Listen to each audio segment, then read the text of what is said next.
There was never any doubt that Butch Husky would be in the lineup today. After all, he's on a 19-game hitting streak, but he's taking his warm-up tosses in left field. That was supposed to have been Bernard Gilkey's position. He won't play today, Fran, because he hurt his ankle on this play last night. Watch Gilkey pursue this ball at the last moment. You see that where he slips and probably hurt himself right there. So Gilkey's a late scratch. So Butch Husky moves over to left field. And now we'll take a look at the Mets lineup.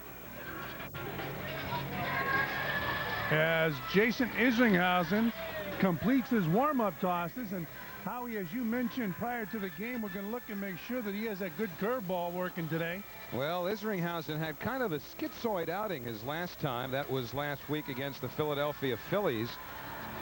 He actually pitched 3 outstanding innings, seemed to be ahead of the hitters the entire time, but then on Wednesday suffered a rather freakish injury.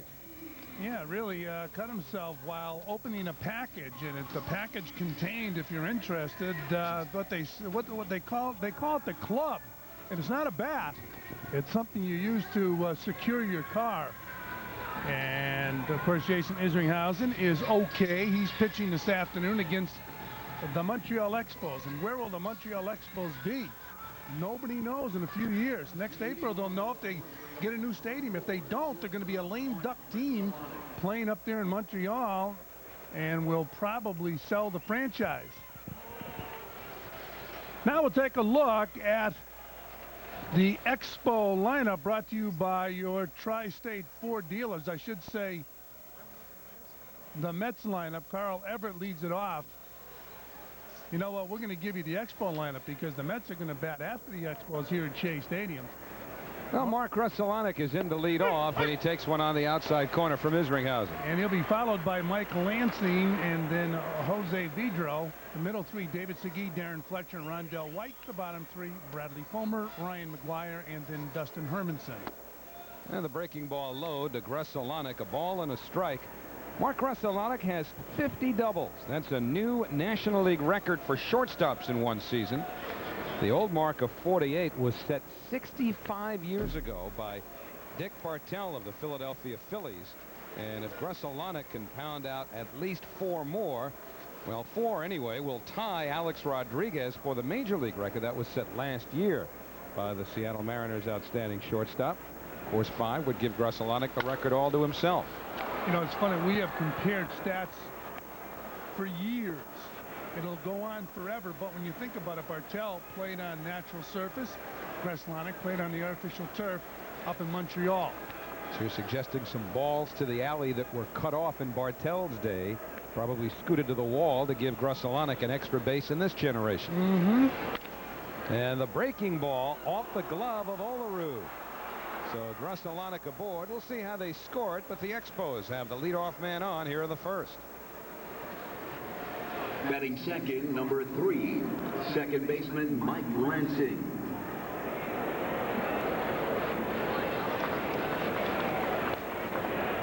So Mike Lansing will be the batter. These numbers are brought to you by Toyota. This is Isringhausen's 4th start of the year for the Mets. We mentioned his last time out was Monday against the Phillies. Wound up leaving after 5 2/3, giving up 6 hits and 7 runs. But control has been the big problem for Jason so far. Not totally unexpected, given the fact that he's pitched so sparingly this year because of the assorted problems between the injury to his hand and the tuberculosis. But he is going to have to improve on his control in order to win even somewhat consistently. High, 2-0. And the biggest, or I should say the easiest pitch to throw for a strike would be his fastball. The most difficult for any pitcher would be the overhand curveball. So with that in mind, while he's getting his feet wet again in the major leagues, you might as well try and get ahead with the fastball. There it is, and it's popped up to the left side, headed towards the seats. Lansing's another guy who's hit some doubles. Yeah, he's 3rd in the National League behind Grusolonic. Lansing with 43 2-base hits. Now the most doubles in the National League for one season, 64 by Joe Medwick with the St. Louis Cardinals back in '36. Most doubles ever in the major leagues, a guy named Earl Webb with Boston, the Red Sox, back in 1931. He had 67. And that's hit deep to left field. Husky for a look. That's a gunner. Mike Lansing with his 20th home run of the year, and the Expos are off to a quick 2-0 lead.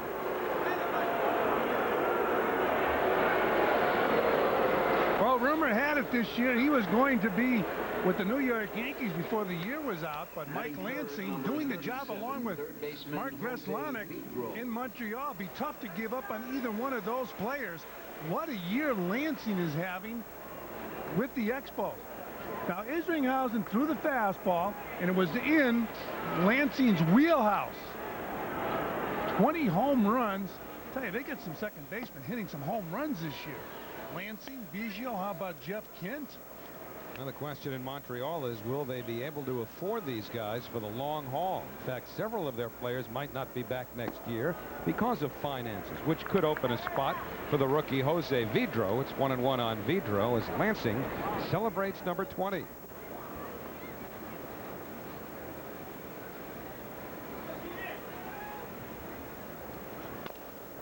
And that's chopped to Olerud. 2 men away. Gruselanek, by the way, was given a base hit on that ground ball wide of first to lead the game off. So 1 out here in the first inning under pretty clear skies and a GPU Energy game time temperature of 77 degrees. David Segui, the cleanup hitter, will be next. Mike Lansing, the guy having just an outstanding year. He's going to be overlooked because of Craig Biggio and Jeff Kent. That's a strike to Segui, 0-1. Well, Lansing, for example, he's making $2.7 million this year. He's eligible for arbitration, and in all likelihood, according to sources from within the Expos organization, they'll have to move him because he'll probably whoop him at the arbitration table. Well, the other guys, you look at David Segui swing through that pitch, it's 0-2 now, and Segui, the other guy everybody's focusing on it there is Pedro Martinez. I mean, do you keep him? Do you trade him? I mean, if you have to sign him, you got to give him a ton of money. You're going to lose other players because you're not going to be able to pay them if you're management up in Montreal. It's clearly a dilemma for the Expos, but they want that new ballpark. It's still about 3 or 4 years away, though, if they get it. The 0-2 to Segui to the right side. Baerga charged. That was his only chance, and a good play by Baerga for the second out. Nice play by Carlos Baerga right there, spearheading that ball. That's the rest of the Mets defense right there. You see Todd Pratt behind the plate. And again, Gilkey was going to start, but because of a sore ankle suffered last night, will not. Baerga, an improved defensive player with the New York Mets this year. We talked about him working with Cookie Rojas, who was an outstanding second baseman for about 17 years in the major leagues. So 2 out, nobody on after the 2-run homer by Lansing. And here's Darren Fletcher, also having a career year in the power department. Fletcher with 17 home runs, and Fletcher, like David Segui, at the end of his contract following this year. So again, what do the Expos do? Certainly their priority will be to get Pedro Martinez signed, and everybody's just going to have to take a number behind him. Well, if you give him, as we mentioned a moment ago, what he deserves on the open market today, some players you're not going to be able to afford. But the year this guy's having, Darren Fletcher, career year in home runs with 17, does a nice job behind the plate. The 2-1 to Fletcher downstairs. When you think about it, Lansing, Henry Rodriguez, who is not in the starting lineup, Fletcher, Segui, are all significant parts of the Expo team that might very well not be back for financial reasons. Makes it very difficult for them to do business on a long-term basis in Montreal. Well, they're not drawing that well anyways with these quality players. Number 22. Well, somehow every year Felipe Alou manages to piece it together and put a competitive team on the field. But the problem in Montreal is that there seems to be no end to the cycle of developing players and ultimately being unable to afford them. So what future is there for Major League Baseball in Montreal as the sport is generally structured? Probably very little. Low to last night's hero, Rondell White. It was White's 15th inning home run off of Joe Crawford that gave the Expos a 3-2 win. Expos have won 3 of their last 4, 6 of their last 10. 1-1 to White.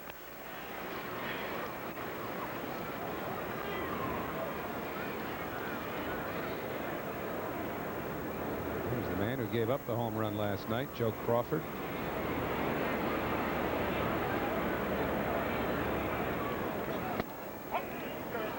Looking at Joe Crawford, they've always said as that ball is called a strike on Rondell White, they've always said the good thing about the game of baseball is usually you're playing every day. You have a shot at redeeming yourself the next day. So we'll see what happens with Joe Crawford in today's game. Crawford took the loss pretty hard last night, too. 1-2 on White, and the breaking ball stopped by Pratt. Now Fletcher running on a delayed basis, and he's in there. Well, once again, we're seeing it more and more, and I think it's a great idea. When the ball hits that dirt, the runner takes off. The catcher has to throw him out at second base. This is not easy for a catcher. You block the ball. That's your job. Now you saw Fletcher take off. And Todd Pratt rushing the throw, bounces the throw. At one time, Willie Mays was the only guy that would do this, but this is a tough play for a catcher. You got to now get the ball, get your rhythm, and make a good throw.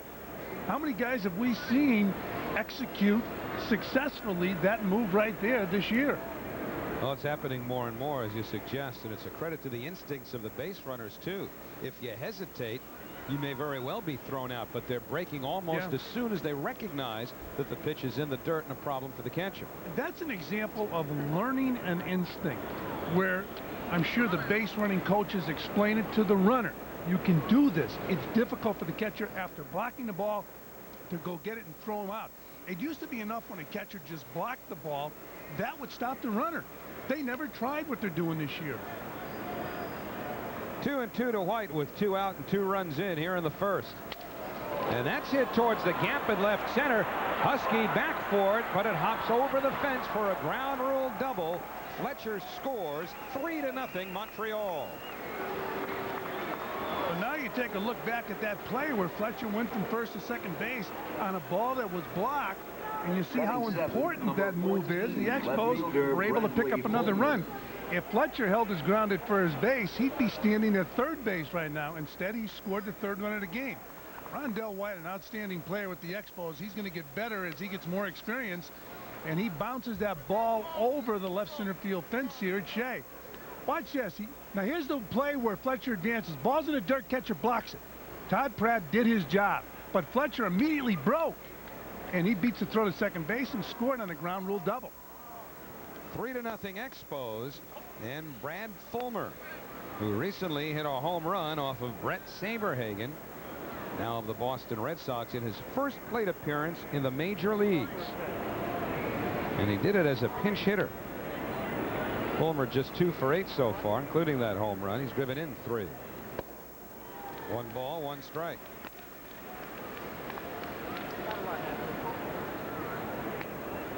Fulmer became the 73rd player all time, but only the 12th to hit a home run in his first plate appearance as a pinch hitter. In fact, the Expos starting pitcher today, Dustin Hermanson, also homered in his first plate appearance. Fouled straight back, 1-2. The man who homered in his first plate appearance, who has the most home runs of anybody that did that, is Gary Gaetti, 3rd baseman with the St. Louis Cardinals. I believe Hoyt Wilhelm did it his first at bat and never hit another home run. This kid's 22 years old, out of Chatsworth, California.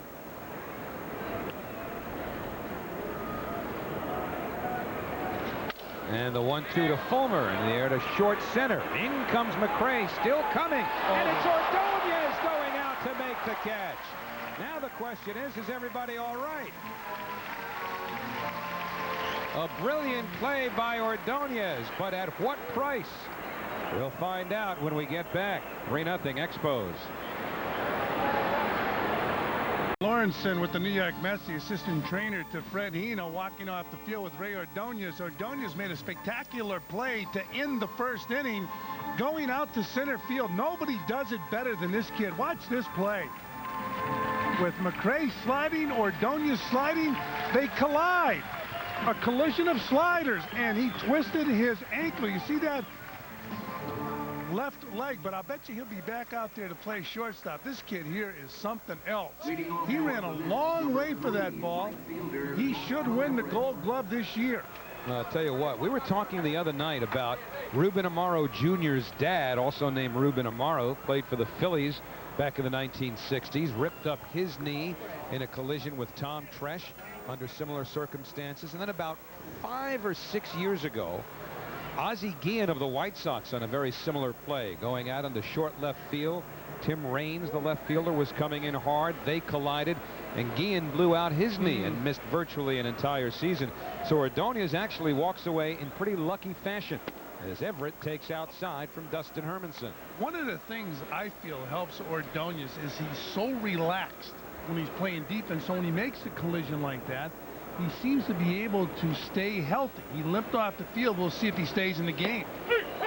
1-1 to Everett. Now, how much of that injury do you think, or at least the collision, was attributed to the fact that McRae seemed to get a very slow start and didn't pick it up right off the bat, as opposed to Ordonez in that reckless range of his?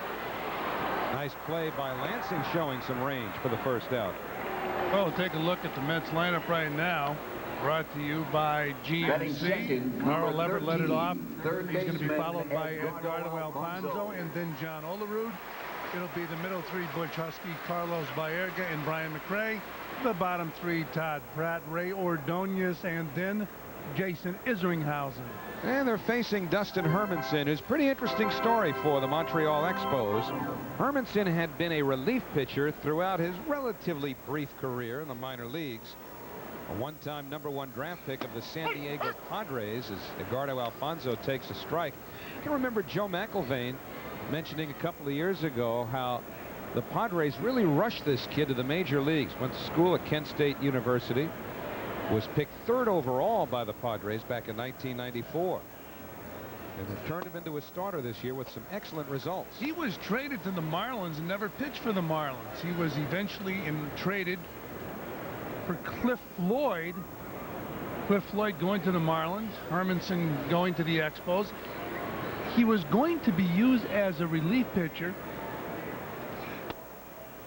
but Felipe Alou said this kid is too big to be a relief pitcher. Let's make him a starter, and he's become a very important part of this ball club. As Alfonzo has become to the New York Mets. Look at that average there. Fonzie now 9 points behind Cleon Jones' team record set in the championship year of 1969. Of course, Alfonso's on something of a hot streak now with 8 out of his last 15, but he's within sight of the Mets' all-time best single-season batting average. Alfonso's really, you know, it was predicted that he would do things like this in a major league field.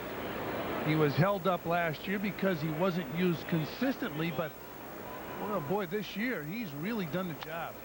And he pops that one foul. That'll reach the seats. And you have to applaud Bobby Valentine, because when the season started, Butch Husky was at 3rd base. And it was going to be a dilemma. Was Alfonzo going to see action? Well, Butch Husky struggled at 3rd. Picked up 5 or 6 quick errors. Boom, he's out of there. Bobby Valentine put Alfonzo in there and said, he will be the 3rd baseman as long as I manage here.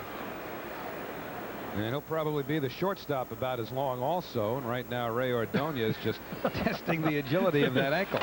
Well, that'd be nice if he tripped on the step and really hurt it. I'd like to be Fred Heenan and Scott Lawrence and trying to keep him under control. Did you see the smile on Fred Heenan's face when Ray Ordonez was jumping on the steps?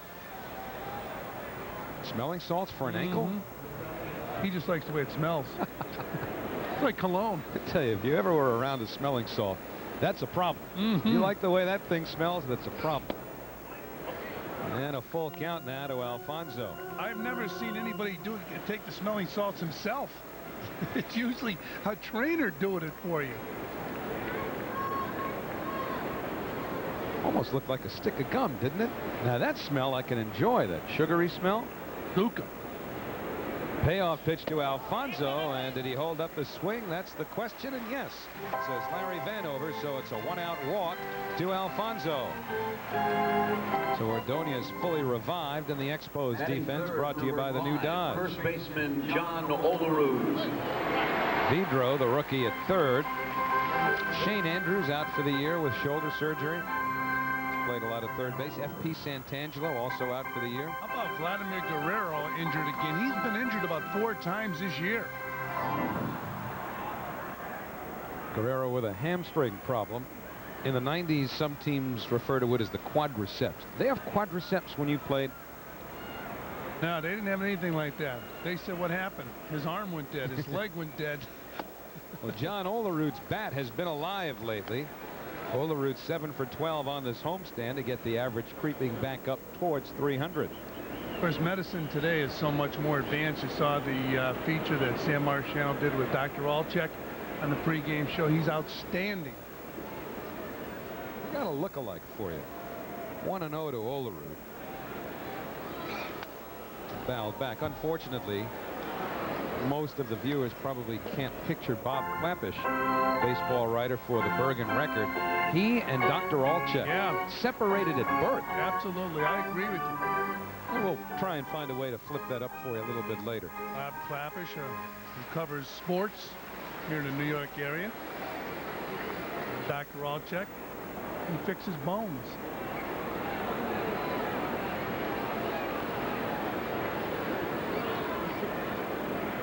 It'll be a 1-1 to Olerud, but Hermanson with a quick look back to Alfonso. Dr. Alchek also works with the United States Tennis Association, so he knows sports injuries.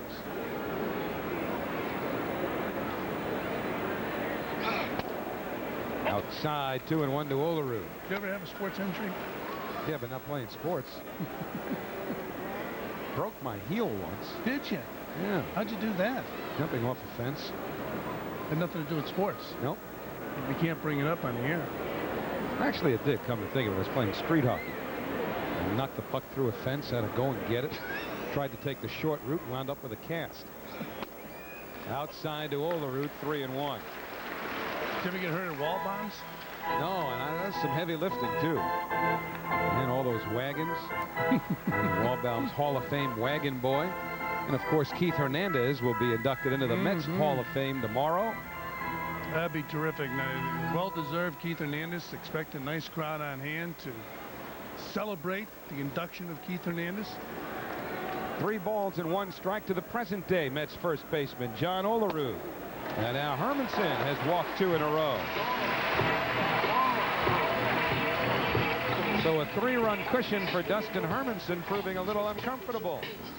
And Butch Husky will be next as Felipe Alou wonders. They say Felipe Alou keeps complete control of the ball club, calling signs, relaying signs to the catcher, relaying signs to the coaches, to the players on the field. He was supposed to be an interim manager when Tom Runnels was fired in Montreal. They were going to replace Felipe Alou. That was how many years ago? 1992, I believe. He was 17 years in the Expos system before he got the managerial position. He was a coach for Tom Runnels that year. Runnels was too much of a disciplinarian, and they gave the job to Felipe Alou. And boy, oh boy, has he done a great job. And so has Butch Husky lately. Husky on a 19-game hitting streak now. Batting .393 during the streak. He's had 11 runs batted in and 5 homers in the last 11 games. Although the average went down a notch or 2 last night when he went 1 for 7. So Husky now trying to tie Edgardo Alfonso's team-high 20-game hitting streak this year.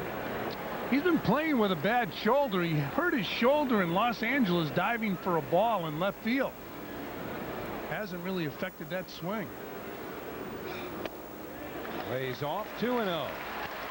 So the strike zone jumping around on Dustin Hermanson here in the first inning. And you can imagine how Felipe Alou's stomach is jumping around. His team has a 3-0 lead in the first, and all of a sudden the tie-in runs at the plate for the Mets in the first.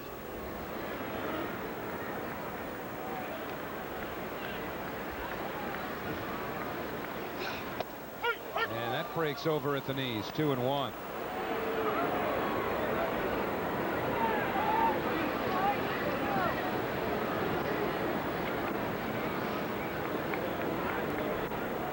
21 homers, 75 RBIs for Husky. You see the Expo middle defense set up for a double play if they can get a ground ball from Butch.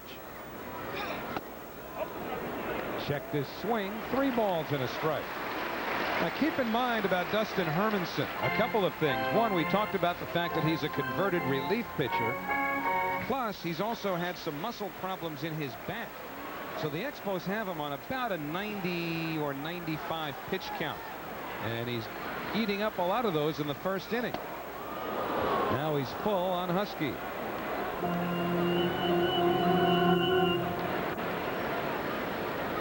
Bobby Cuellar, the pitching coach of the Montreal Expos, closely monitoring Dustin Hermanson, who's already thrown 21 pitches.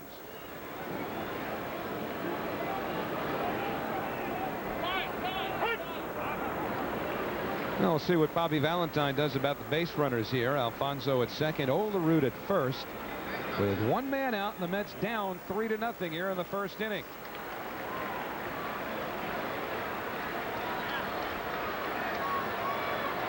They're not going, and the payoff pitch hit on the ground. Vidro to second for 1, back to first, a double play. So the Mets don't score, although Hermanson walks a pair, and at the end of 1, it's 3-0 Montreal.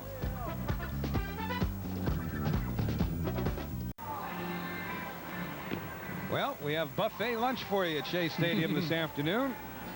Hot dogs, hamburgers, wedge of cheese.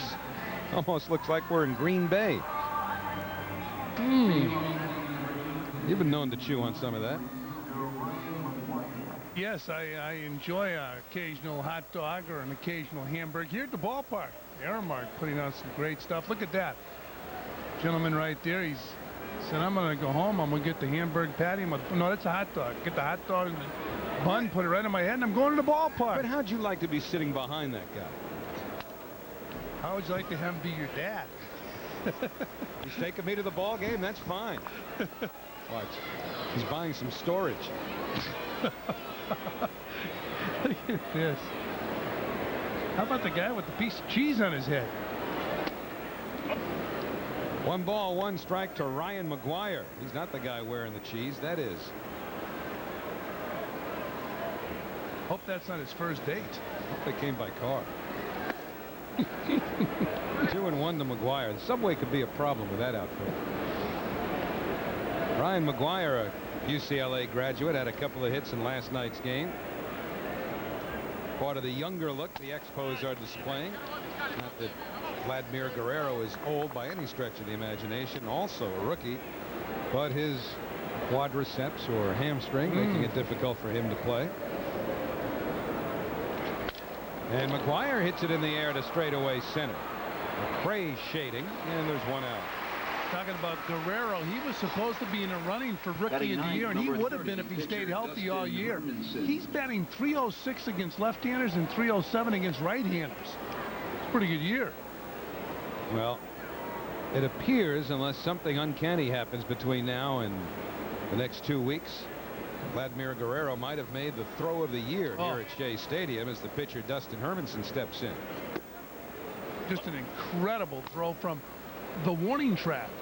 He ran out to the warning track, picked up a ball, and threw it 1 hop to home plate to nail Todd Hundley. In fact, Todd told me after the ball game he thought the relay man threw him out. Even Cookie Rojas, who was coaching third, said he thought the relay man threw the ball. It was a perfect strike. I've never seen a throw from the warning track to home plate on 1 hop in a perfect throw. I've never seen that happen. That was back in early June, actually, the first time the Expos visited. 1-2 to Hermanson. And the fastball just a little high and outside. Hermanson 4 hits and 40 at-bats this year, but that includes a home run we mentioned in his first Major League plate appearance against Shane Reynolds at Houston. He lifts that one into short center. And it's Baerga colliding with Ordonez. The ball drops. McRae a throw to second. Hermanson in safely. In the first inning, it was McRae colliding with Ordonez. Now Ordonez and Baerga in pursuit of a short fly ball. Shortstop, Mark. Well, you know what you're getting when you get Ordonez. He has no limits on where he'll go. And that ball there, clearly Baerga's. I'm sure there had to be a yell, I got it, but Ordonez clobbering Baerga. Doesn't anybody say Yolo Tango anymore?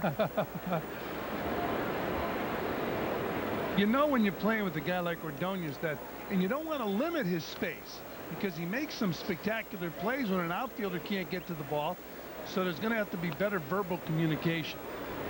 So Hermanson, the runner at second with one man out. The bloop double. Russellonic singled off the glove of Olerud in the first inning. Inside, and so Jason Isringhausen in trouble again. And Russellonic has handled Izzy well.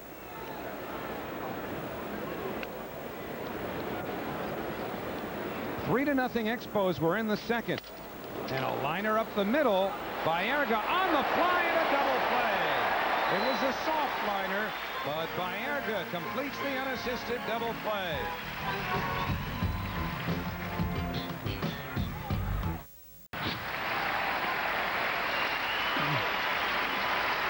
Well, back here at Shea Stadium, the chicken has arrived. So it's the chicken and Mr. Met here at Shea Stadium. And the chicken is nuts. This is our Discover card payback playback. And Lansing hit Russellonic hitting the ball at the end of the bat, and Baerga making a grab and doubling the pitcher off second base. So that is a double play. That's how the inning ended, and then the chicken came on the field. Yeah, what are the chances he's going through with this? Hello.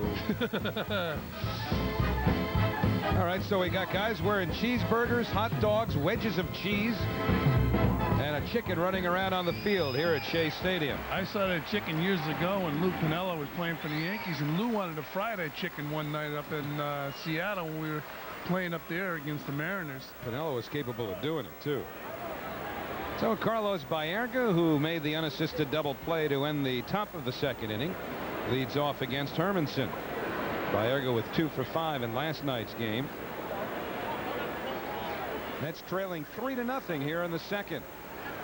It'll be Baerga, Brian McRae, and Todd Pratt against Hermanson.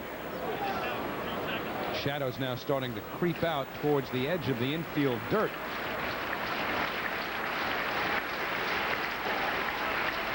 We mentioned earlier, Fran, the fact that Brian McRae looked like he got a slow start on that fly ball in which he collided with Ray Ordonez to end the first inning. How difficult is it when you're playing in the sunlight as the center fielder is here to pick the ball up off the bat when it's coming out of the shadows as it is here? We've seen center fielders struggle with the fly ball to the outfield. The biggest thing, it's an adjustment for Met outfielders when you're playing with Ray Ordonez. That's a shot from our center field camera. I hope it's easier to see the ball than that camera is leading us to believe. But when you play with a guy like Ray Ordonez, you have to be aware of him. There's not many like him, so this is an adjustment for the outfielders. And the 1-1 ripped by Baerga to right field.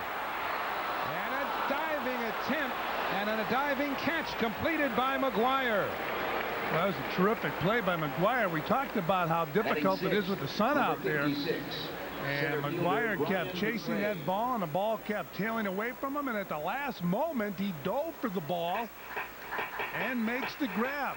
Fine play for the man they picked up from the Boston Red Sox in the Will Cordero trade. Only question was whether or not he'd hold on after the impact, and he did. So 1 out, nobody on, and here is Brian McRae, a late addition to the lineup. Brian was not in the original starting lineup of Bobby Valentine, but when Bernard Gilkey's ankle proved too sore to go, McRae got the go-ahead. And he hits it in the air to center field. Again, through the shadows, Rondell White. So 2 out, nobody on. Todd Pratt will be next. When you see an outfielder flip the glasses down, put the glove up to block the sun, and then look around the sun, that's a tough outfield. An unusual start time this afternoon. The Mets have had a couple of these 4 o'clock or 4:10 Saturday afternoon starts. Generally, if the game had started about 1:40, This is how the field would look right around the time, if not soon after, the game had ended. Now it's going to take about 4 or 5 innings to get those shadows to totally envelop the field. But I don't think it's tough now because you have the shadow all the way from the mound to home plate. It's not coming out of the shadow into the sun or out of the sun into the shadow. The reaction in the background you hear is Ford the chicken. He's entertaining the fans here while the game is going on. 0-2 to Pratt, who went 1 for 7 last night, striking out 3 times. And Hermanson deals, and that's in there for a called 3rd strike. So after walking a couple in the first, Hermanson works a 1-2-3 second as the Mets go in order, and at the end of 2 on the Modell scoreboard, 3-0 Montreal. Hey, did you know that Coors Light is frost brewed, made with Rocky Mountain spring water and shipped cold to preserve the clean taste of the Rockies? Enjoy a Coors Light and Mets baseball, a winning combination all season long. Well, the chicken and his baby chicks just went over to put the whammy on the Montreal Expos in front of their dugout. Now the baby chicks gone to meet the Mets, while the chicken harasses some photographers. And John Franco's seen about all of it from mascots over the years. Leading off, They've been around since 1984 in the big leagues, you know. The chicken has done a nice job over the years. The Philly Fanatic, of course, has done a real good job. Mr. Met is emerging as a star here in the New York area. But Mike Lansing's a star in Montreal. His star might shine brighter someplace else. And probably will, given the way the Expos are forced to do business as Lansing takes a strike. Again, he's making $2.7 million this year. He's had a career year in terms of average homers and RBIs. The home run in the first inning, his 20th. And again, if he goes to arbitration, he'd stand a good chance of beating the Montreal Expos. And I don't know that the Expos and their GM, Jim Beattie, are prepared to do that. We talked about Lansing's stats. 20 home runs this year. Batting around 300. Remember the old days when you have a second baseman, he'd be a ping type hitter, move the ball around, steal some bases. Good breaking ball, but just off the plate. They got some guys playing second base in the major leagues today that are just outstanding defensively and also can hammer the baseball. Still 1-2 on Mike Lansing. Jeff Kent's going to drive in about 125 runs before it's over this year. Not only that, but he had a bat behind Barry Bonds, who's the big threat with the Giants, so they were pitching around Bonds to get to Kent, and he was delivering. And Lansing down on strikes. Jason Isringhausen records his first strikeout of the afternoon. 1 away. And Jose Vidro will be next. Jose Vidro. Well, we'd seen glimpses of that kind of production from Kent. You look at Lansing going down on strikes. But Kent with the Mets was such a streaky hitter and would often be prone to those kinds of outbursts. Okay, now you see that. Okay, he's applauded for his outburst. Who's applauding? You were. I could tell. In your voice, you said that's a good thing. He's intent. Jeff Kent, when he did that, everybody was upset. They didn't say he was intense. They said he's tough to deal with. Well, it was more than that with Kent. I mean, Greg Jeffries, too, would throw equipment all over the place. I guess it's one thing to just kind of slam the helmet back in disgust, but, you know, if you're going to talk about Jeff Kent in terms of the anger that he would display on the field, you got to talk about how he would throw his hand in front of a camera because, in his opinion, the cameraman should not be shooting him, meaning Jeff, at an emotional time. Well, that's what the game's about. That's what the cameramen are charged with in terms of their game-by-game responsibilities. You're going to be criticized when you do stuff like that. Of course, Lansing was criticized for something different. Yeah. I was going to bring that up. I didn't want to ruin your day. Go ahead. Ruin. Well, he was on a plane, and I believe they were making the announcement in French. And he went nuts. He was criticizing the fact that this announcement was in French. I mean, not stable behavior on a plane. Well, the worst of it for Lansing was that word got out. Vidro grounds it up the middle, and Ordonez with a smooth play for the second out. That was 2 years ago in Montreal, and after the flight attendant had completed her announcements, standard routine announcements, Lansing yelled something to the extent or effect of, listen, we all speak English here. Would you stop reading this in French? And one of the reporters on the team charter threw that into the newspaper the next day. Well, Montreal, of course, being primarily a French-speaking city, went wild, and Lansing was booed roundly and soundly every time he came to bat for a long time. David Segui fouls the first pitch off, 0-1. So in that incident, they didn't applaud his intensity. Exactly. Yeah. But he's still in Montreal. You know why? He can play. Check into this time next year. That's You may right. be somewhere far, far away. Not only Lansing, but the batter now, David Segui. David Segui this year's played with a lot of injuries. He's got 18 home runs. He's batting .300. Good player. And again, a free agent at the end of the year.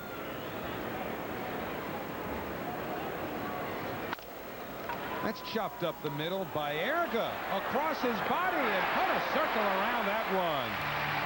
Boy, Carlos Baerga's been impressive defensively, more so than the Mets had a right to expect. They're still down by 3. Well, here's our Discovery Channel replay. Watch Baerga going to his right. He's worked hard this year in his defense. What a play by Carlos Baerga. Cookie Rojas talked to him about this first move when the ball's hit relatively hard is to go back rather than towards second base. And you can see him leaning towards the outfield, gloving that ball, and then making the throw. Outstanding play by Baerga. And that guy right there was a good player, Cookie Rojas. So that's our Discovery Channel replay.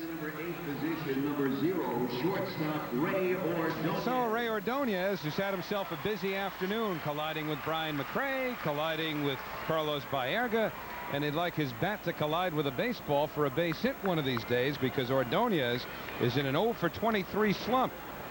Yeah, we talked about the other day. It's important for Ray Ordonez to make some offensive adjustments because he's so important to the ball club defensively. When a ball club struggles and they're not getting offense, they look for offense and they start moving good defensive players out of the lineup periodically, and you don't want to do that with Ordonez.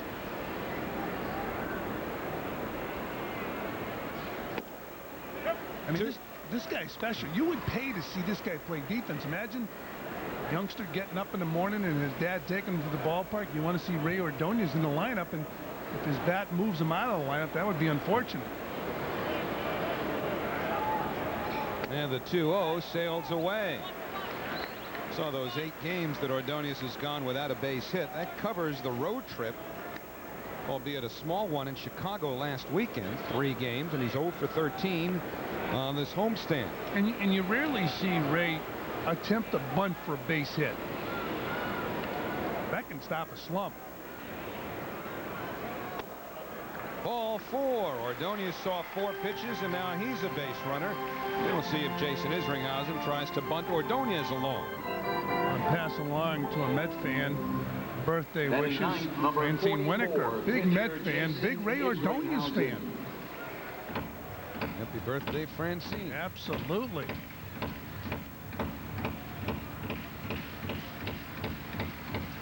'17? Absolutely, yeah. Looks terrific, good shape, and like I said, a huge Met fan. Ordonez not showing, or at least Isringhausen not showing bunt with Ordonez on first. It's 1-0. Isringhausen is a guy in the past that has shown that he can swing the bat a little bit. How about Brian Bohannon, the way he's swinging the bat with the Mets? The Babe. Mm-hmm. Just checked Ordonez at first base.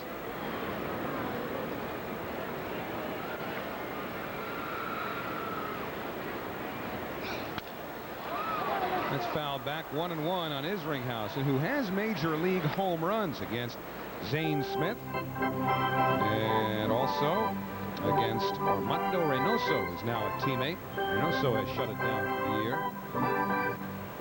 Well, where Vidro is playing for Isringhausen, if he could pull that ball with something on it, he's got himself a base hit, maybe a double.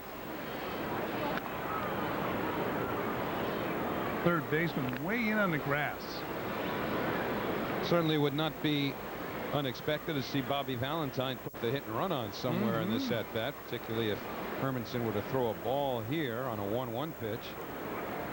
Ordonez not running, but Isringhausen drops the bunt down, and a good one. So Izzy gets the sacrifice done, and Ordonez at second with 1 away.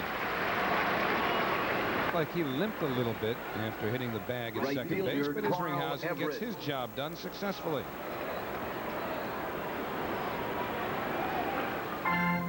So one away, and Everett will be next. And as he's getting the ball down, moving the runner along, they go for the sure out, and they get it. So Ray Ordonez on second base with one out. Carl Everett, the batter, he grounded to second in the first inning. 3-0 Expos, one out in the third. Outside, Hermanson has been behind the hitters a good deal of the time, walking 2 in the first, and Ordonez on 4 pitches to lead off here in the home third.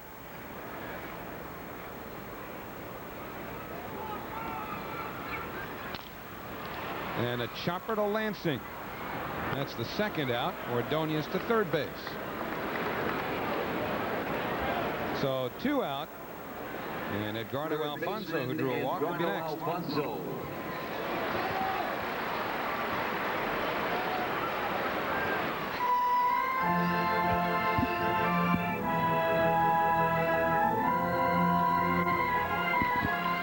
Well, Edgardo Alfonso, a one-time Doubleday Award winner, is one of the outstanding prospects of the Mets organization. Yeah, big weekend here this weekend. The Doubleday Award winners honored before the game today. Yep. Tomorrow it's Keith Hernandez going into the Mets Hall of Fame. And let's not forget, huge promotion last night, very successful. Flaming Pie. Somebody's going to England. Alfonso got to see this year's graduates, or at least this year's winners of the Doubleday Awards before the game. Roberto Pettigini, now with the Mets, the International League MVP at Norfolk. One of those awarded at Binghamton in the Eastern League. Tate Seyfried, a first baseman, and Jesus Sanchez, a real promising left-handed pitcher. Fletcher Bates at St. Lucie, Danny Ramirez and Grant Roberts at Columbia, Scott Comer at Pittsfield, Maurice Bruce at Kingsport, Indy Chavez in the Gulf Coast League. Keep those names in the back of your mind. Has to be a big thrill for those kids to come here to Shea Stadium after the season's over and receive that award. But no bigger thrill than chatting with Matt Loughlin, who will spend some time with them during the fourth inning. Get you familiar with a couple of kids who might well be at Shea Stadium in the not too distant future. 2-1 to Alfonso, and he's out in front. Good change by Hermanson. It's one of the pitches that Bobby Cuellar has spent a lot of time working with Dustin Hermanson to try to perfect, or at least make serviceable, because he throws hard to begin with. This is a tough at bat for a hitter with 2 outs. All the eyes are on this hitter to see if he can deliver with 2 outs and a runner on third base. Alfonso gets under it, and it should end the inning. Segui waiting patiently, and the side retired. So the Mets don't have a hit through the first 3, and they're trailing 3-0. Well, Howie and Fran, last half inning, mentioned the Doubleday Award winners who are here this afternoon at the game. I'm joined by 2 of them, although they're all up here in the luxury box. First, Grant Roberts, who pitched for Columbia, where you were named the Sally League Pitcher of the Year in addition to the Doubleday Award. Congratulations, and your thoughts on what kind of year you had and where it put you in the Mets chain.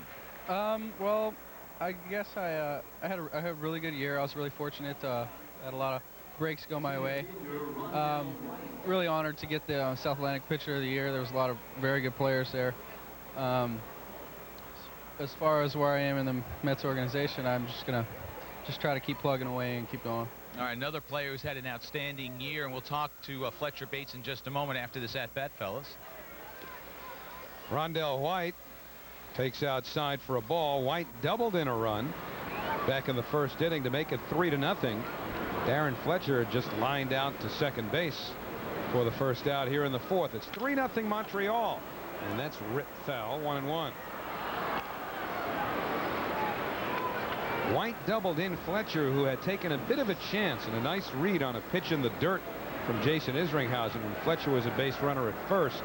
Hustled down to second on what was ruled a wild pitch, and then scored on White's ground rule double. You know, every year you hear managers and coaches talk about, well, we're going to do the little things. Well, that's a little thing that teams are now executing, something they never did before, but they are doing it consistently now. Well, just a hunch, but over the last decade or so, it seems that teams now across the board employ base running coaches. The specialization of the coaching staff is to a point where it's a lot more sophisticated than it was 10 years ago. They never had one 10 years ago. Little pop-up by Rondell White that McRae calls. 2 men away. Let's go back to Matt with the Doubleday Award winners. All right, Howie, Fletcher Bates was honored for his play at Port St. Lucie, but by the end of the year, he was up at Double-A Binghamton. And Fletcher, I know the Mets very high on you and hope that someday you'll be patrolling the outfield here. Have you put a time frame at all on when you'd like to play at Shea? As soon as possible. You know, I'm gonna do what I have to do. I think that this year was a good year for me. I feel like I was more consistent than I have been in the past, and I think that's going to help me as far as next year and going into the season. And you know, of course, we're going to Hawaii this year for a winter ball and kind of maintain what I've been doing. So hopefully I can, you know, maybe I'll be there in the next couple of years. You know. We've heard a lot of good things about your talent, speed, power, good arm. What would you say are the top two? Well, I'd like to say, you know, my hitting has come around to be my top, and you know, being a switch hitter and just getting started actually switch hitting, hitting left from the left side when I started playing with the Mets, I feel like I've improved a lot more in hitting and learning the strike zone, and especially the last couple of years than any other position. All right, Fletcher, we appreciate your time. By the way, Butch Husky said we had to take good care of this guy because Butch took him under his wing coming up through the minor league system, fellas. All right, guys, congratulations to all the Doubleday Award winners. Butch Husky, a proud graduate of the system, watching today's award winners. 2-1 to Brad Fulmer. Rip foul. You know, on the Mets Inside Pitch weekly show here on SportsChannel, we have a minor league feature. Most of these guys have been featured on the show. Butch Husky was featured on the show when he was in the minor leagues. Jason Isringhausen. Quite a minor league complex down there in Port St. Lucie. But 10 years old now. Mets have been in there. Hard to believe. Yep. Port St. Lucie opening in 1988 for the Mets. And a full count now to Fulmer.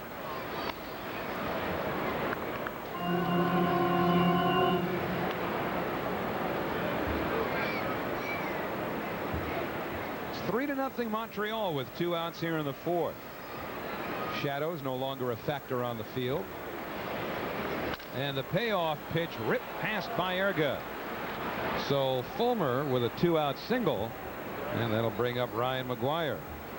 Expos now with 5 hits off of Isringhausen. Right fielder Ryan McGuire. Mets do not have a hit yet through 3 innings against Dustin Hermanson.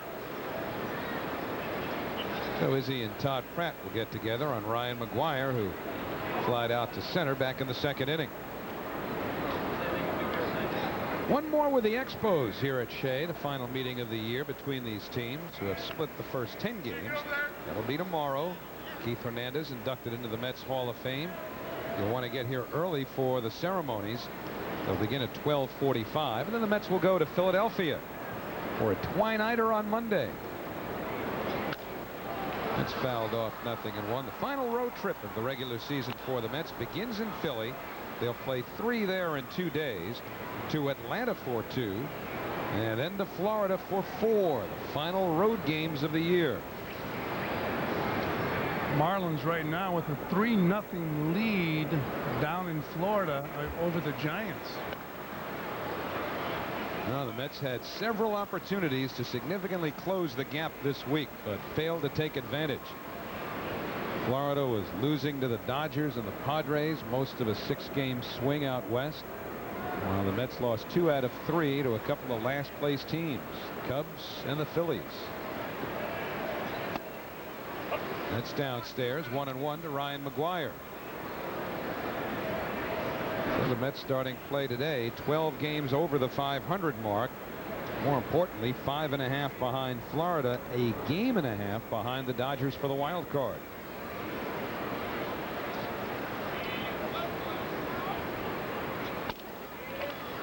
Two and 1. Tell you what, when the Mets are in Atlanta, isn't that when the owners are going to be getting together to try and decide on some form of realignment, be it modest or all the way up to radical for next year? And have some big news later this week. If it's radical, we won't know if we're coming or going. Not that we ever do. That's right. There's Harry Wendelstadt. Harry, the third base ump today. Let's just ask his advice on that non-swing by McGuire. So it's 3 balls, 1 strike with 2 outs. Fulmer leads from first. And he went around that time. A full count now and an automatic start for the base runner, Brad Fulmer. Good changeup right there. 3-1 changeup. He's thrown a lot more of them since coming back, huh? Many more than he's ever thrown. That's really going to help him. So Olerud dropping to play behind the base runner, who's on the way. Nothing but air. McGuire down on strikes. 2 strikeouts for Isringhausen. Still 3-0 Montreal. Well, folks, this copyrighted telecast is authorized under television rights granted by the New York Mets solely for the private, non-commercial use of our audience. Any publication, reproduction, retransmission, or other use of the pictures, descriptions, and accounts of this game without the express written consent of the New York Mets and SportsChannel is prohibited. Well, the Mets don't have a hit through the first 3. I was talking to one of the Expos broadcasters before the game. That is not Roger Brulat. They do allow Roger in the broadcast booth, one of the French language announcers for the Montreal Expos. That's the Bob Uecker section. Well, Roger was telling me about that pitch count they've got for Dustin Hermanson. Olerud shot it off the mound, and Lansing throws him out. And the whole point of the conversation was that they will not allow Hermanson to throw more than 90 or 95 pitches, even, and this is what I was told before the game, even if he's working on a no-hitter. Now, it's awfully early to speculate about that, but 1 out in the 4th, and Hermanson has yet to allow a hit. And the reason for the pitch count is because he is a starter now. He used to be a reliever, and they're concerned about blowing out his arm. It's Bobby Cuellar, the pitching coach, who carefully monitors Hermanson, also because he's had a back problem recently. He's timing his delivery there. That was a stopwatch in his hand, and pitching coaches like to get a feel for how long it takes a pitcher to get the ball to home plate. They also have devices they use to count the number of pitches. That might have been the clicker for the pitches, too. A lot of clickers in the dugout. Yeah, clickers and stopwatches, fly balls to right field. And so Husky now 0 for 2 in pursuit of a 20-game hitting streak. And a reminder, Dunkin' Donuts introduces a cool coffee drink, new coffee Coolata. A cool, refreshing new taste, available at participating Dunkin' Donut shops throughout the tri-state area. Try one today. Of course, pitching coaches are more concerned about a pitcher's time to the plate with a runner on base than they are with nobody out. But I can remember when Davey Johnson was the manager here, a standard feature on the lineup card would be a pitcher's times to the plate with nobody on and with a runner on base on the lineup card, so they knew. 1-0 to Carlos Baerga. And what they do then is they will try and tell a base runner, look, here's the time it takes the pitcher to release the ball from his glove to the catcher's glove and then to the second baseman's glove. You're faster than that. It gives the base runner more confidence. And I'll tell you, it's extremely important to know that. At one time, they never timed from glove to glove. Inside, 2-1 to Baerga. The average base runner goes from first to second in about 3.4 seconds. 3.5 seconds. They include catchers in that? You better believe it. It's 2.7 without catchers, right? 3-1 to Baerga with 2 out in the 4th. The Expos leading 3-0. The average from pitcher to catcher, glove to glove, is 1.3 seconds. Then from glove to glove, from the pitcher to the catcher to the second baseman, is 3.3 seconds. That's Rick Fowl. You sound like you're building up to one of these questions. If Joey gets on a plane that's traveling at 265 miles an hour ground speed. Well, no, you were talking about those clickers. I wanted to give you the specifics about those clickers. I'll tell you, you don't want the catchers to know how difficult it is to throw runners out. Although, speaking of catchers, Fletcher's a guy who throws the ball pretty good to second base. Bobby Wine, one time Philadelphia Phillies shortstop. Now coaching or not coaching, but an advanced scout for the Atlanta Braves, and he's probably working a stopwatch. You'll see a lot of speed guns in the stands. timing the pitcher's speed. And the payoff pitch taken for a call, 3rd strike. Second strikeout for Hermanson. So that young fella hasn't allowed a hit through the first 4. And the Mets continue to trail 3-0. But for those fans who did not wear their meals to the ballpark, as some have, you can stand on a very short line, hopefully, and pick up anything you want at the concession stands. We showed some people before dressed in pretty original garb for a ball game. That's not unusual. I used to bring binoculars to the yard.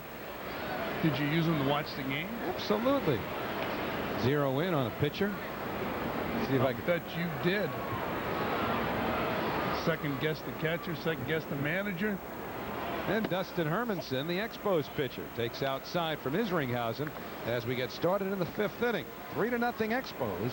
That's how Howie used to come to the game right there. 1 ball and 1 strike. Well, that's unique garb. There has to be a theme. Looks like early Elton John.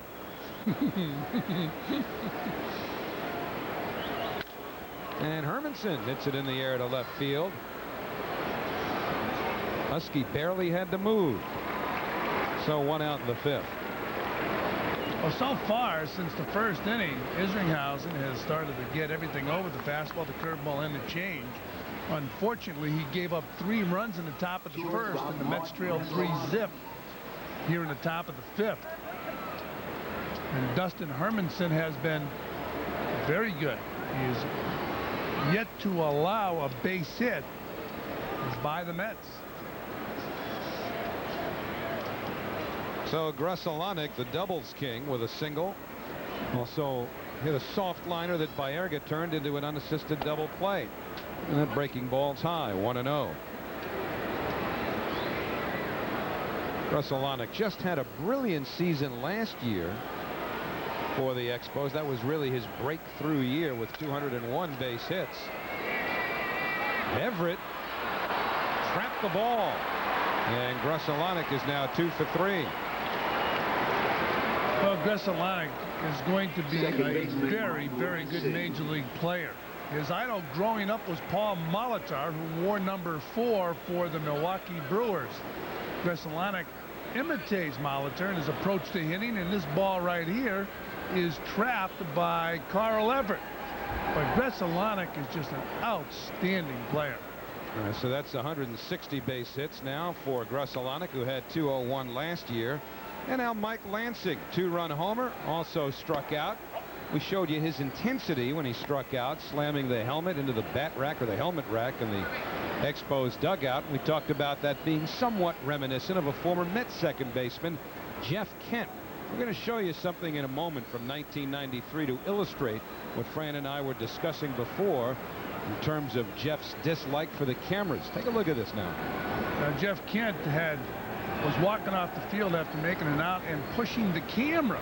Now, how do you defend that? Now, Gene Genovese wanted to have, he's a non-violent guy. I was downstairs one day years ago when we were waiting to do a post-game show, and Jeff Kent hit the camera. And I'm going to tell you something. Those guys down in that control room are usually very mellow. They're usually gentlemen. They went nuts. All I know is Gino's still here and Kent's not. That's right. Gino, he said, I'm not going to leave. And Lansing pops it up.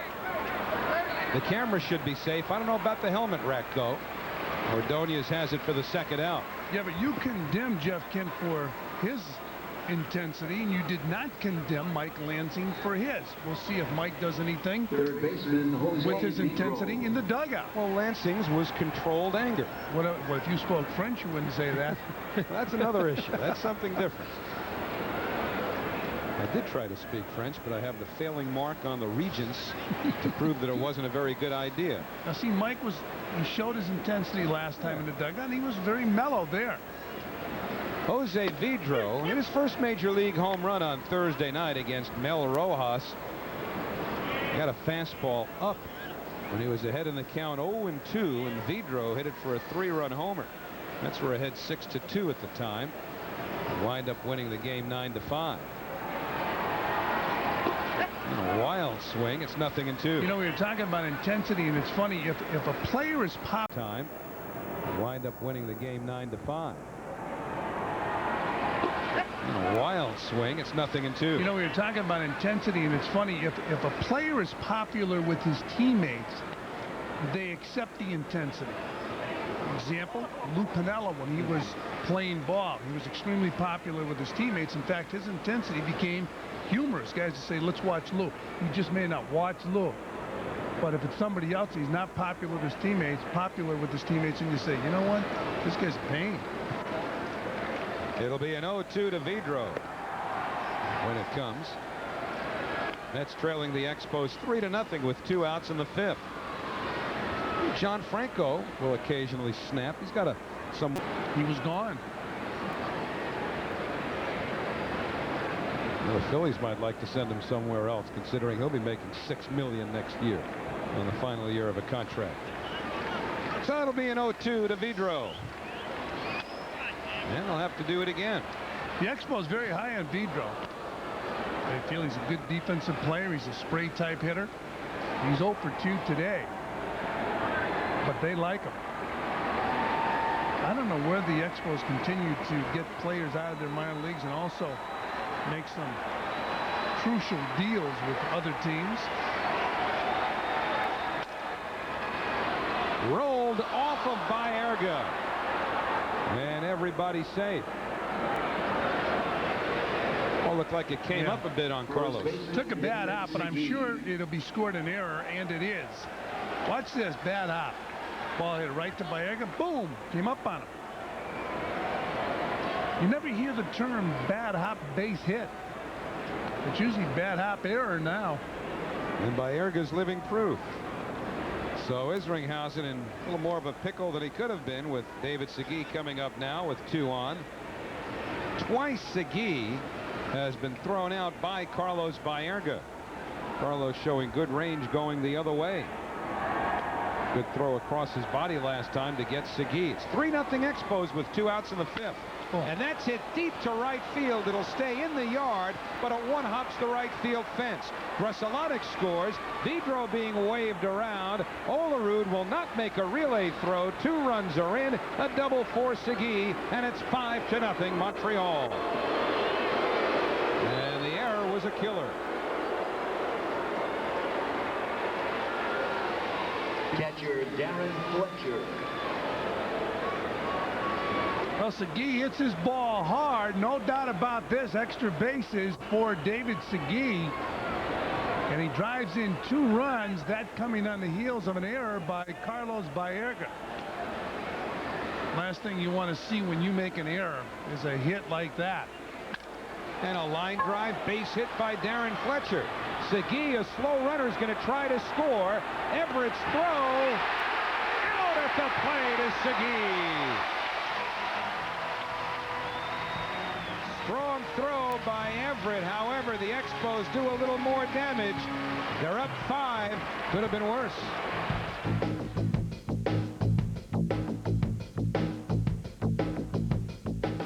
Well, Carl Everett threw a strike to Todd Pratt to cut down David Segui, and that's our Modell's replay. Base hit into right field off the bat of Darren Fletcher. Everett with a strong throwing arm throws a strike to Todd Pratt. Nice try by David Segui. Tries to get around him.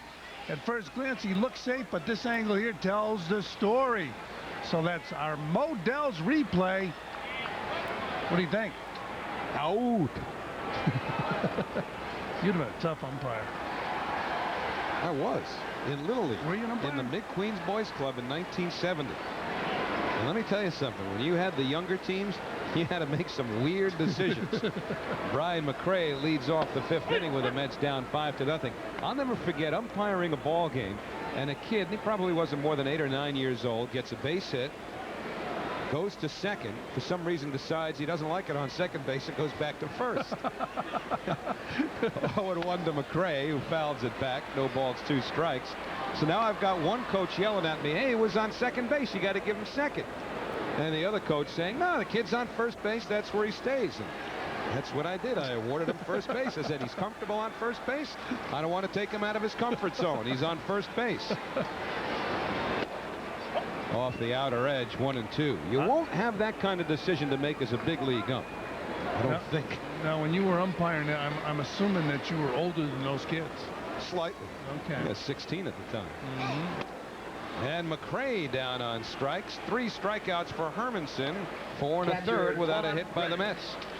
In SportsChannel GHI, salute Robert Werner, Rockville Center, the GHI health insurance broker of the day. Contact a GHI broker for all your health insurance needs. I mean, can you imagine that, having to decide on a kid who legitimately doubled and then decides, I don't like it here, I'm going to first base? In the interest of moving it along. You're on first, that's where you're staying.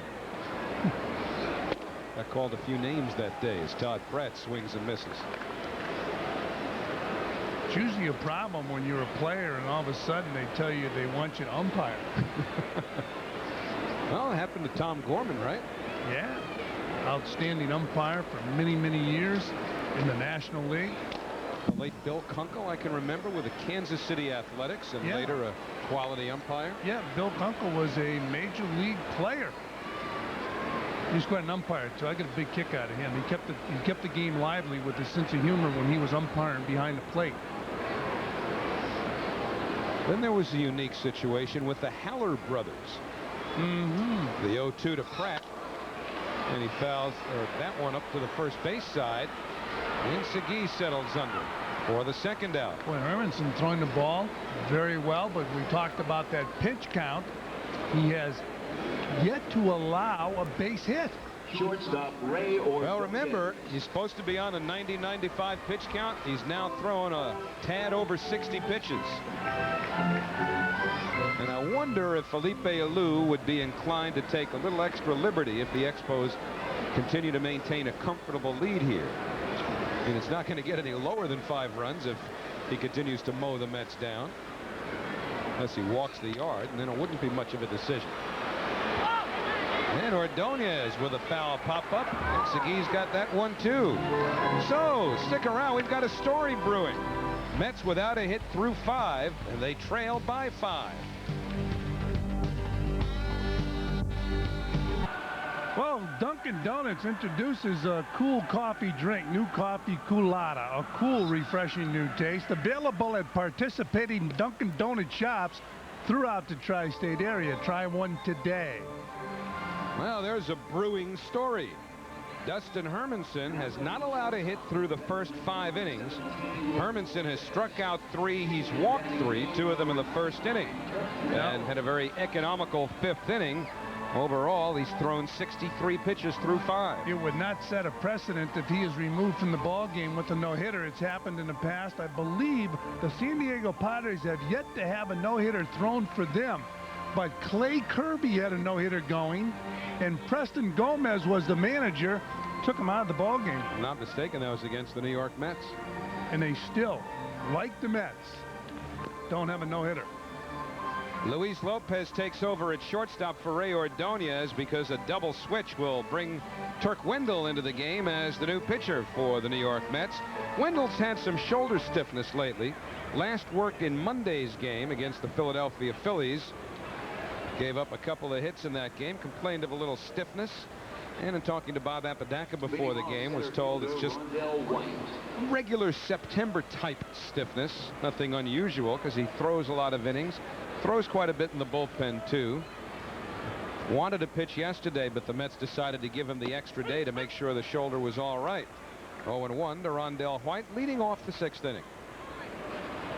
Mets bullpen, of course, was taxed in the 15-inning game.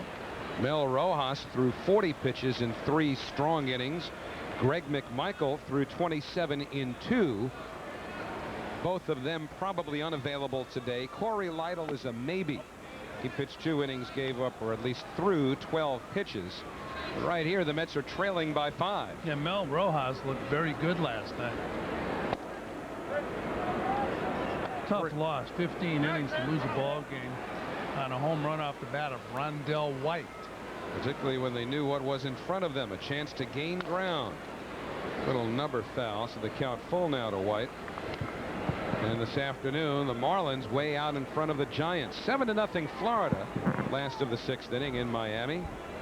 Now, which one is the real Corey Lytle? My bet's the one on the left. So White down on strikes, one away.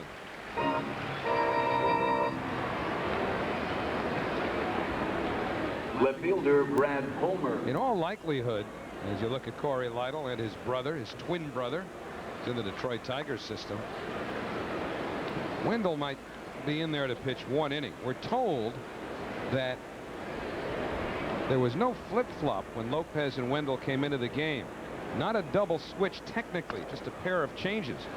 So what we're told is Wendell is batting 9th in the Mets batting order and Lopez 8th, which leads you to believe they'll hit for Wendell to lead off the last of the 6th.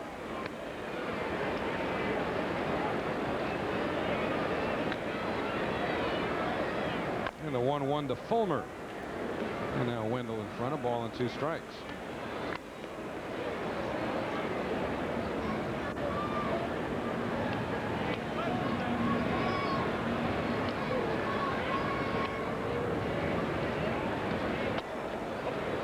Two and 2 now to Fulmer. That's not 100% sure yet what they're going to do for pitchers on Monday in the doubleheader against Philadelphia. Dave Malicki goes tomorrow against the Expos. Close out this series. Brian Bohannon will pitch one of the games on Monday. And technically, Bob Apodaca and Bobby Valentine undecided. Juan Acevedo, a possibility. Corey Lytle, always a possibility. He's made a couple of starts this year. Rick Reed will pitch in Tuesday's season finale with the Phillies. Took 2 out of 3 from New York this week. And the 2-2 to Fulmer is lined to right. Everett plays it on a hop. Brad Fulmer's 2 for 3. Oh, Fulmer trying to make an impression with the Montreal Expos. We talked about Right fielder Ryan McGuire. Vladimir Guerrero is out. He's injured again. Around the 4th time he's been injured this year, but he is a terrific player. Expos continue to come up with quality young players.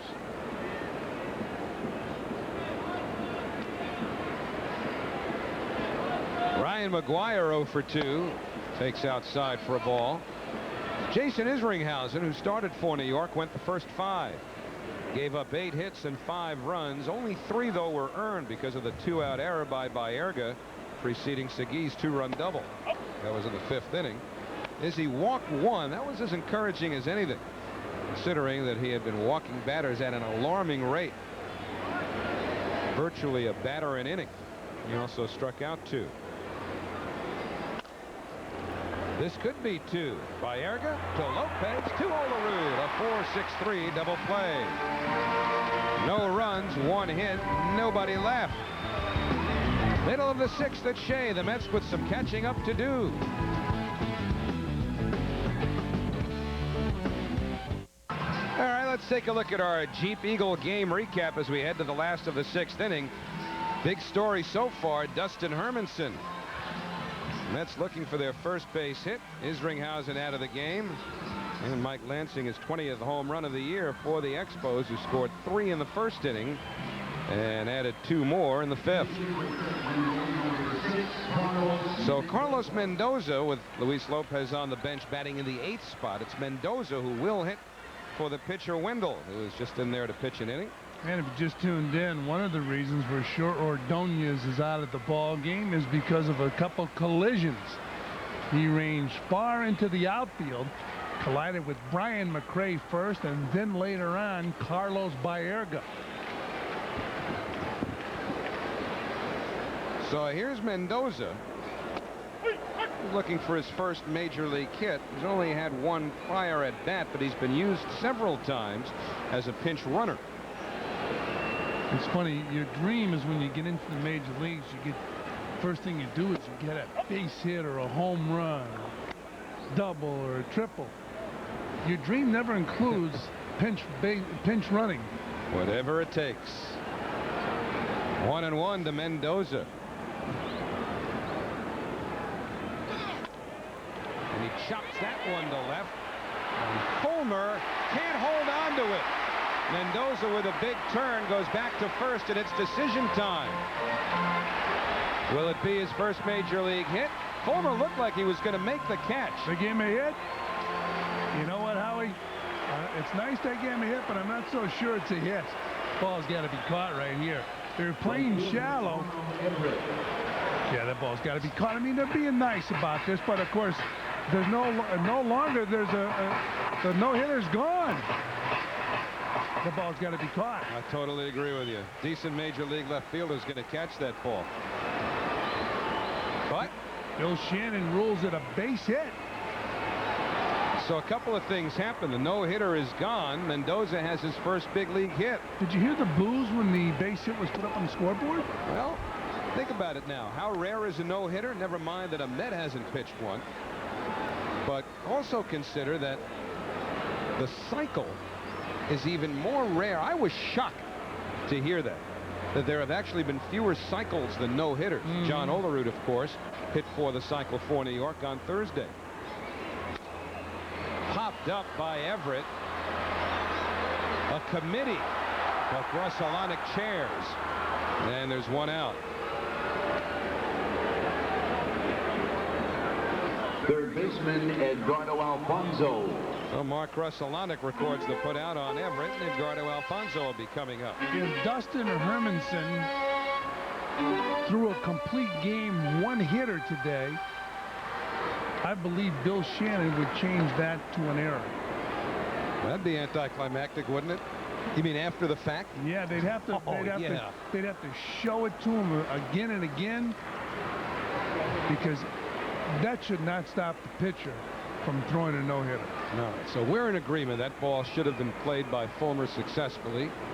Hermanson should still be working on a no-hitter. Mendoza should still be working on his first major league hit, but they're not. And Alfonzo pops the ball foul. Segui hopeful of a play, but he just can't reach across our man Gene. Gene strategically stationed just to the right of the dugout. Gets that camera perpendicular to Segui so he can't get the glove across. You notice how people don't want to mess with Gene anymore.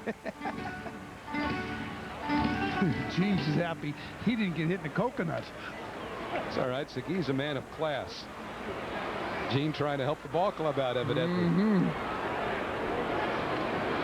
0-1 to Alfonzo. Mets trailing 5-0 here in the 6th.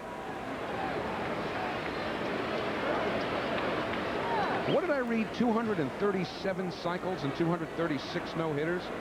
Or vice versa, I guess. 237 no-hitters and 236 cycles. I think that's the number I read earlier today.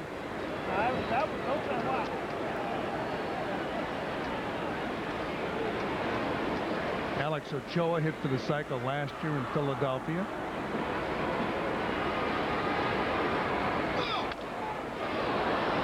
No balls, 2 strikes. Boy, Hermanson's ball really moving this afternoon. That hitter's having trouble getting around on him. As you look at Olerud. The Expos are very high on him. The Expos, they feel they have 3 quality starters. They have this big right-hander, Dustin Hermanson, Carlos Perez, very animated left-hander, and if not the best pitcher in baseball, one of the best, although Mark McGwire said he's the best, Pedro Martinez. McGwire can sample both leagues this year in order to make up his mind. The 0-2 to Alfonzo just off the outer edge. The Mets will miss Pedro Martinez in this series. Yeah, they'll miss him, but they won't miss him.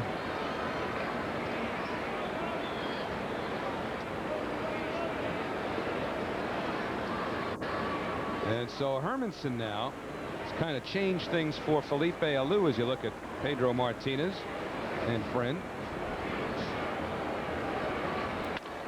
And Alfonzo in the air to short left. Rondell White, the center fielder, cuts right in front of Fulmer, and there are 2 out. First baseman John Must be Olerud. nice to be a center fielder. If you want it, take it. Even if you're in left field. That's right. Once the center fielder yells for it, you're supposed to give way. Although we saw in this ball game, Ray Ordonez said, I'm not giving way to nobody. And plus the way Fulmer played that fly ball by Mendoza, maybe White figured, I'm just going to take anything I can reach. Otherwise, Hermanson would be out of the inning and have no hit the Mets through 6. As it is, it's 5-0 Montreal. Olerud 0 for 1 with a walk. And that's a strike, 0-1. But think about what it changes now. if Felipe Alou had been more inclined to stretch Hermanson out past his pitch limit, which is in the 90-95 neighborhood. Now he won't be, because the no-hitter's gone.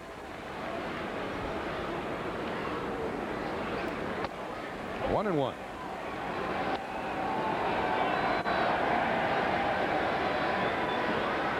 New York Mets and the San Diego Padres have never thrown no-hitters.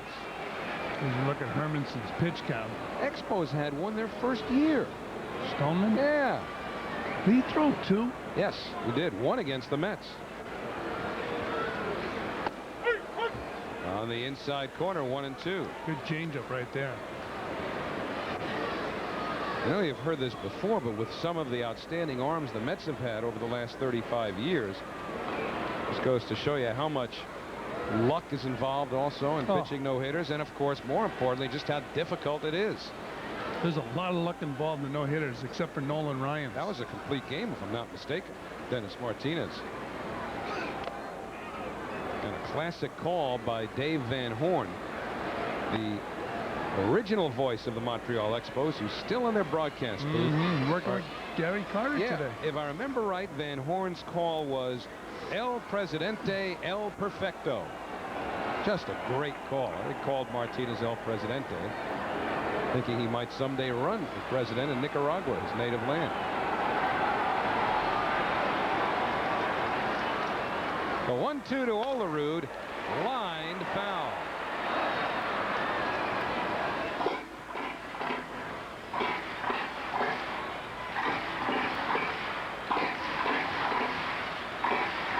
There's Dave and the kid from right to left. What do you think? Next year at this time, maybe we'll see Gary Carter around here inducted into the Mets Hall of Fame? Wouldn't be surprised. He should get into the Hall of Fame in Cooperstown also. Yep. What was the last year he played? 91 or 92? When he left, I think it was 92, right? Which means 98. Next year he'd be eligible. That's in the dirt. Fletcher can't find it. Mendoza's aboard at second. Should be a wild pitch.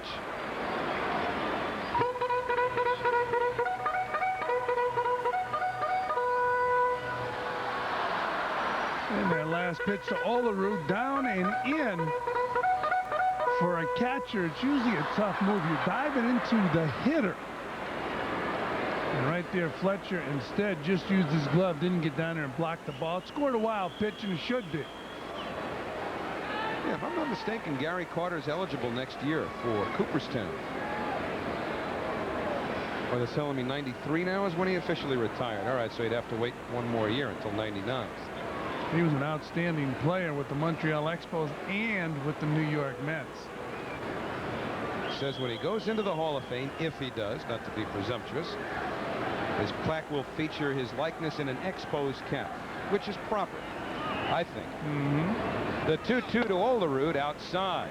I mean, given the best years of his career, never mind that he won his only world championship here with the Mets, the fact that he played for the Expos the longest, I think it's proper that Gary is remembered in the Hall of Fame, first as a Montreal Expo. Be like Tom Seaver going in wearing a White Sox cap. It's blasphemous. And Olerud hanging in. Still a full count. Reggie Jackson went in wearing a Yankee cap. Yeah, I thought that was wrong. Only 5 years with the Yankees. How many years was he with the A's? Came up in '67, I believe, when they were still in Kansas City. He was Traded in '76. Was it '76?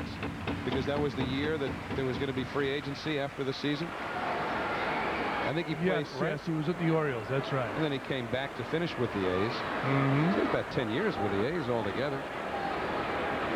He liked Manhattan. And again, a payoff pitch to Olerud. Did he hold his swing? Harry Wendell says yep. And the Mets have 2 on with 2 out. And Butch Husky coming up. 4 walks issued by Hermanson. And the Mets need some power right now. They need someone to jolt the ball over the wall and get 3 runs across, get them closer to these Expos. David Segui talking to the big right-hander.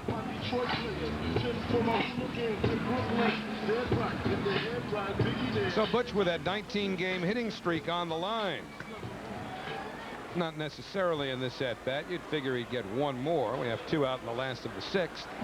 Husky had to wait until the 10th inning last night to extend to 19. 5-0 Expos. Low 1-0.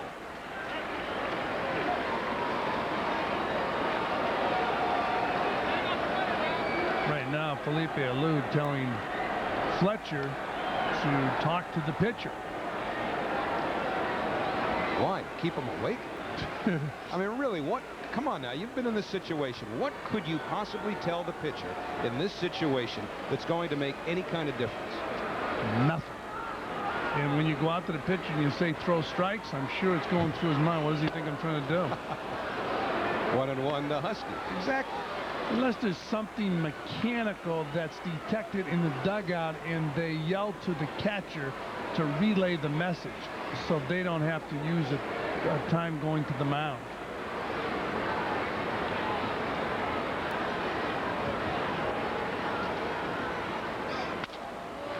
Yeah, I was just thinking. Fletcher said to him, yeah, Skip said, throw a strike. I think the most overused cliche for a catcher to a pitcher is get on top. Yeah, a lot of cliches you hear that I've heard from pitching coaches in interviews. Get on top. Trust your stuff. Mm-hmm. Right here, it's 1-2 to Husky. Butch having trouble getting around. Staying alive, though. Staying at that plate. Sure, one thing that's on Butch Husky's mind, and it happens to anybody that has a hitting streak, is you want to prolong that hitting streak. Sometimes that can be a problem for a hitter. Thinking about that rather than baseball. Line foul again. Pretty good swing right there. Pretty good pitch, and Husky hit that ball hard, but foul.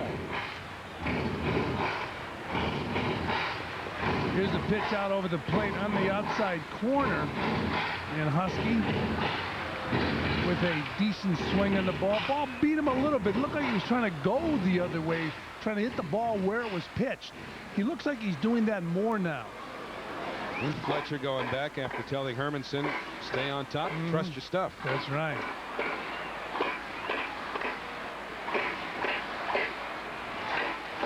So 1 ball, 2 strikes with 2 out. Mendoza at second, Olerud at first, and the Mets trailing 5-0. And Husky down on strikes. Dustin Hermanson's 4th strikeout of the afternoon. 1 tainted hit is all that Hermanson has allowed. 5-0 Montreal. Well, earlier in the game, we got a shot of these fans dressed up, and the question is, why would anybody come to a game dressed in bubble wrap and yellow hats, Peter? Well, I got to tell you, Matt, VH1's first #1 show. And it's basically a show about where videos pop up little trivia facts about the stars that they're showing.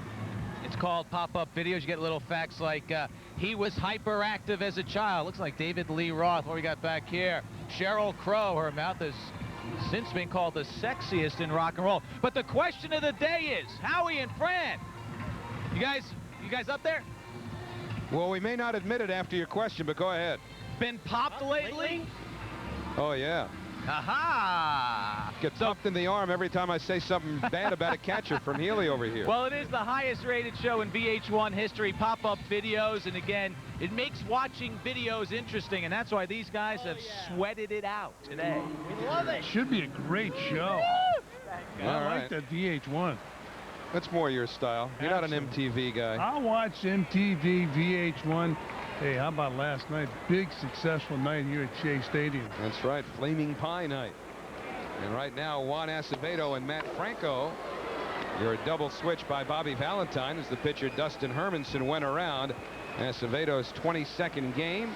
Last time he worked was a couple of 2/3 of an inning in Monday's game against the Phillies here at Shea. So you got some possibilities on that Monday game in Philadelphia. Acevedo, Joe Crawford, potential starters in that doubleheader against the Phillies. 1-1 to Hermanson, who's 1 for 2. 5-0 Expos as we start the 7th.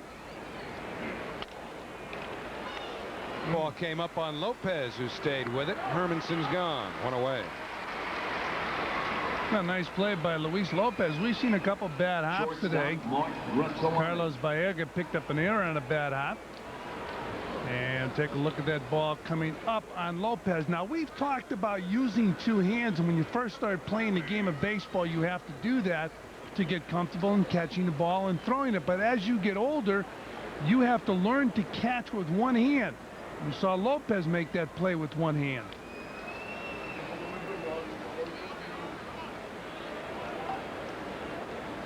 And the Chrysler League leaders, a couple of guys at the Expos playing up there at the Big O, Greslonic and Lansing.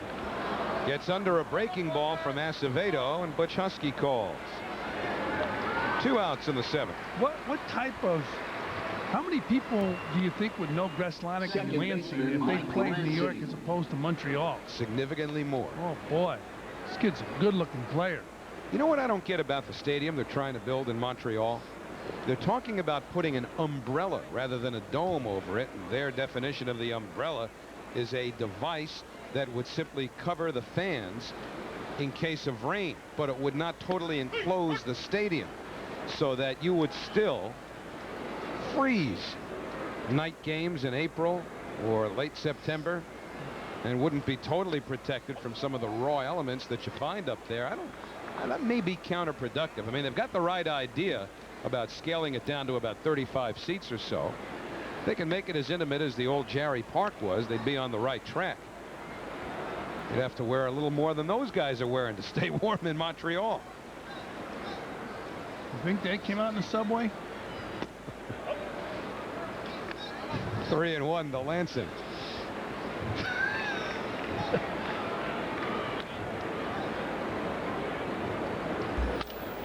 And that's hit hard to left, but right at Butch.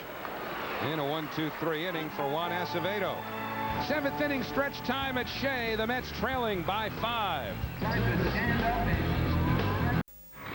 Well, one of the better extra outfielders in baseball is in this ball game now for the Montreal Expos.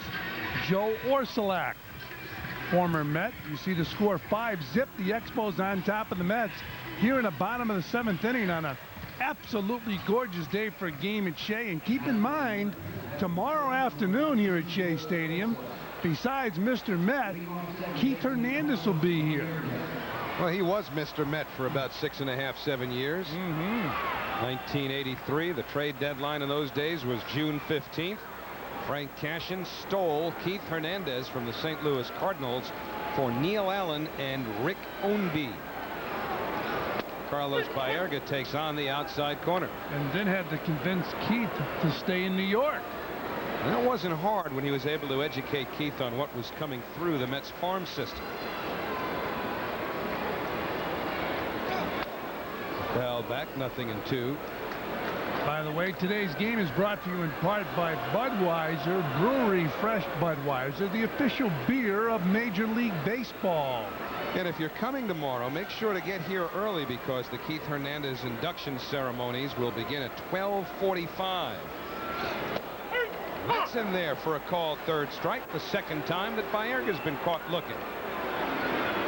Tell you what, the way Hermanson's throwing, that ball that Brad Fulmer didn't handle may loom larger and larger as this continues. That pitch right there was right on the corner. Hermanson now has struck out 5 along with issuing 4 walks. And Brian McRae. And I guess, you know, I can't talk for Carlos Mendoza, but I guess when you're a young player, you want that first major league hit however it comes. But I got to think he also visualized it as a lot cleaner as his proved to be. That's hit hard, but right at Segui for the second out. How about if that goes as the only hit of the game? I mean, that's part of the equation I'm getting at, too. Never forget it. Mendoza will never forget his first major league hit. How about if they reversed the call after the game after scrutinizing the replay? I don't think you could do that to the pitcher. I mean, that'd be the most anticlimactic no-hitter of all time. Imagine that if they tell him in the clubhouse a half hour after the game, they just change the scoring, you've got a no-hitter. He'd have to go back in his shower slippers in a robe and start jumping around on the mound to celebrate properly, even if he's by himself. Can't throw a no-hitter and be informed about it. 1-1 to Pratt. Well, Bill Shannon's the official scorer. Bill still in the building? I think so. They were hurling things in his direction in the press box after that ruling. High, 2-1. So it's 5-0 Montreal. The Expos with 9 hits. They have not committed an error. The Mets with no runs, 1 hit and 1 error, and that error led to 2 more Montreal runs. There's Carlos Baerga's bobble of a ball that came up on him, hit by Jose Vidro in the 5th inning, and David Segui doubled in Vidro and Mark Russellonic. They call Pratt tank. Has to have something to do with his build. He's a big man. And that fastball is on the outside corner. Well, Dustin Hermanson has been superb. He didn't know Bill Shannon's name before the game. I bet you he does now.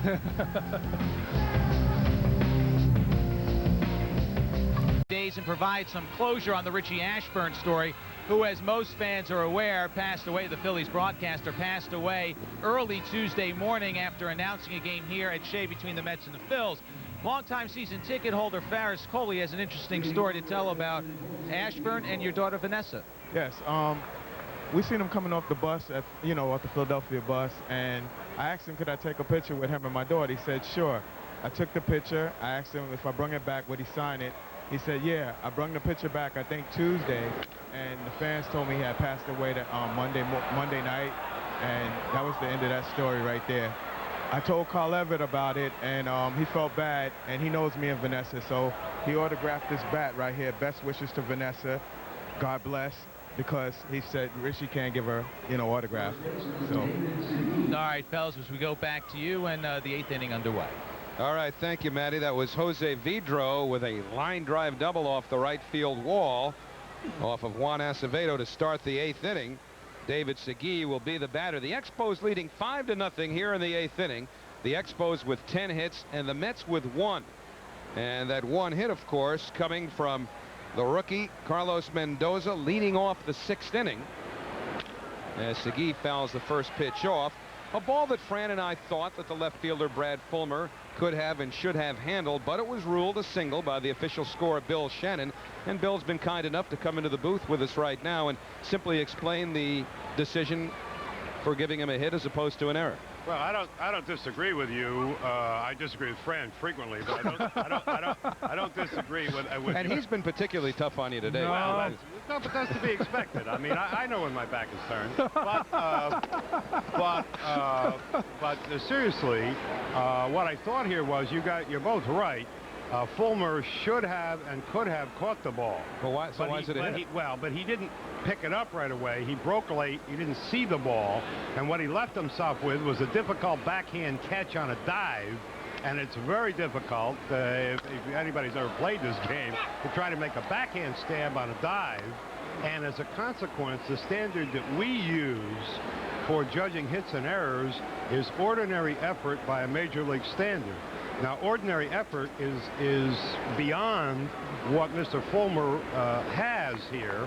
Unfortunately, he created the situation himself, but the rules do not allow us to penalize a fielder if he makes a mental error or a misjudgment. What do they specifically say that exonerates him on misjudging the ball? Well, the rule says do not penalize for a mental error or misjudgment. you score only the mechanical portion of the play. Now here, apparently, he had a little trouble finding the ball in the light or the shadow pattern in left field at that time, at the beginning of the 6th inning. And by the time he picked the ball up, and he broke late, and he had to make that dive, as we just saw on the replay, with a backhand, and that is not an ordinary play. You know, it's a play maybe we see Ray Ordonez make a lot. You got to make a decision there. That's a base hit. That'll, yes, you'll be the first in your neighborhood. That's a base hit. Catcher Darren Fletcher. You know, we have a lot of respect for your baseball knowledge, and you sound like an air traffic controller talking about patterns and stuff like that, but you know what? That ball that went out to left field, it's not a hit. See there?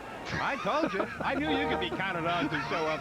That's blatant disrespect. I told them when the red light went on, I knew who'd stand up and be counted. I know my fellow Irish. Trust me. Here we go. Here's the play Yeah, again. well, notice how he staggered. His legs buckled. He couldn't find the ball. But you're assuming. And that was the problem. No, well, I just go by what he did. Now, if it stays like this, but let me. I'm sorry. Would you change it? Well, no, I don't think so. I mean, if it's the right call the first time, why would it be a different call in the 9th inning? Well, with all due respect, it wasn't the right call. But the thing here is, I mean, I'm not uncomfortable with the call. I'm unhappy about it because I don't think a man should lose a no-hitter on a malfeasance of his fielder. I think under the circumstances, I really don't have much of a choice but to leave it the way it is. We had a situation, and Howie, you'll probably remember this, or maybe Fran, you might have done this game too, when we had Andy Bennis here with the Padres about 7-8 years ago. I had a ball to short that wasn't handled properly by the shortstop, but it was a similar kind of a situation, and I had to score it a base hit, and it was the only hit Bennis gave up. But to his credit, he acknowledged that it was a base hit, and he finished with a one-hitter. Darren Fletcher credited with a sacrifice fly, which scores Jose Vidro, and it's now 6-0 Montreal with 1 out here in the 8th inning. 2 questions for you, Bill.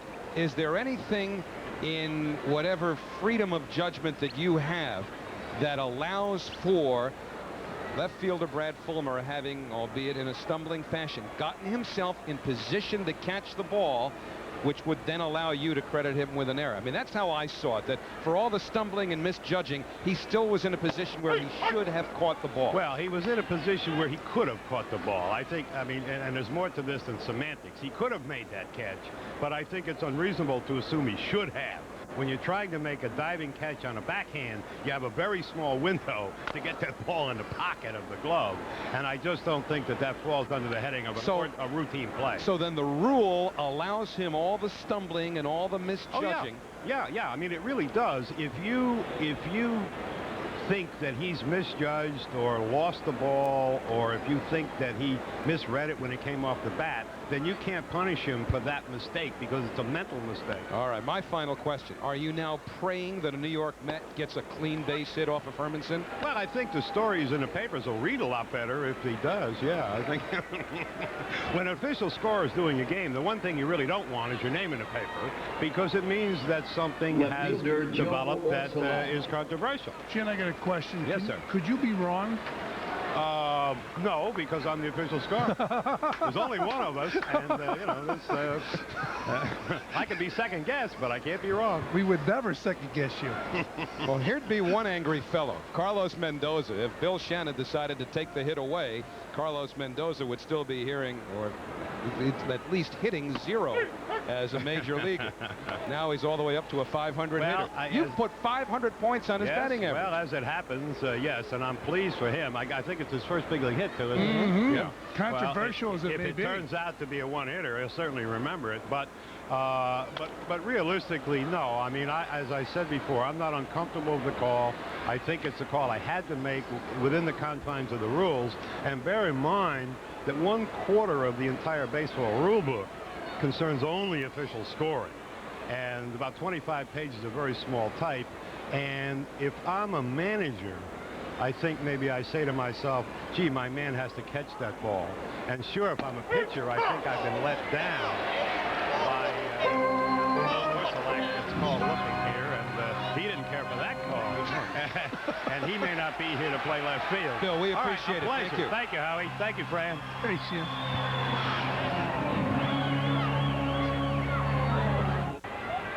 So Joe Orsulak, the left fielder for the Expos, striking out to end the 8th inning, the former Met.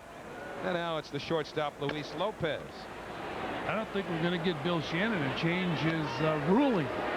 No, but you know, Bill's sitting there shaking back and forth, hoping that Luis Lopez or some other Met can reach Hermanson for a clean hit. Now, Hermanson is already in his pitch count neighborhood. That foul ball was on the 98th pitch that Hermanson delivered. We were told 90-95, and even with a no-hitter, they get him out of the game. So it'll be interesting to see. Even if he gets the Mets 1-2-3 here, does he come out to start the 9th? By the way, Bill Shannon and Red Foley, two very good official scorers. They really know the game. That's in there for a call, 3rd strike. 7 strikeouts for Hermanson. We appreciate Bill coming on and explaining his side of it, considering that he's becoming more and more of the story with every out. Dustin Hermanson has now thrown 100 pitches, and Bill, he's still explaining. Talking about that backhand. Those guys in the press box over there, they'll be all over him. It's Bob Rosen on the left of your picture from the Elias Sports Bureau. And Bertie Beglane, one of the Wire service representatives, long-time Long Island Press sports writer, and long-time dean at St. John's University. And that should be handled.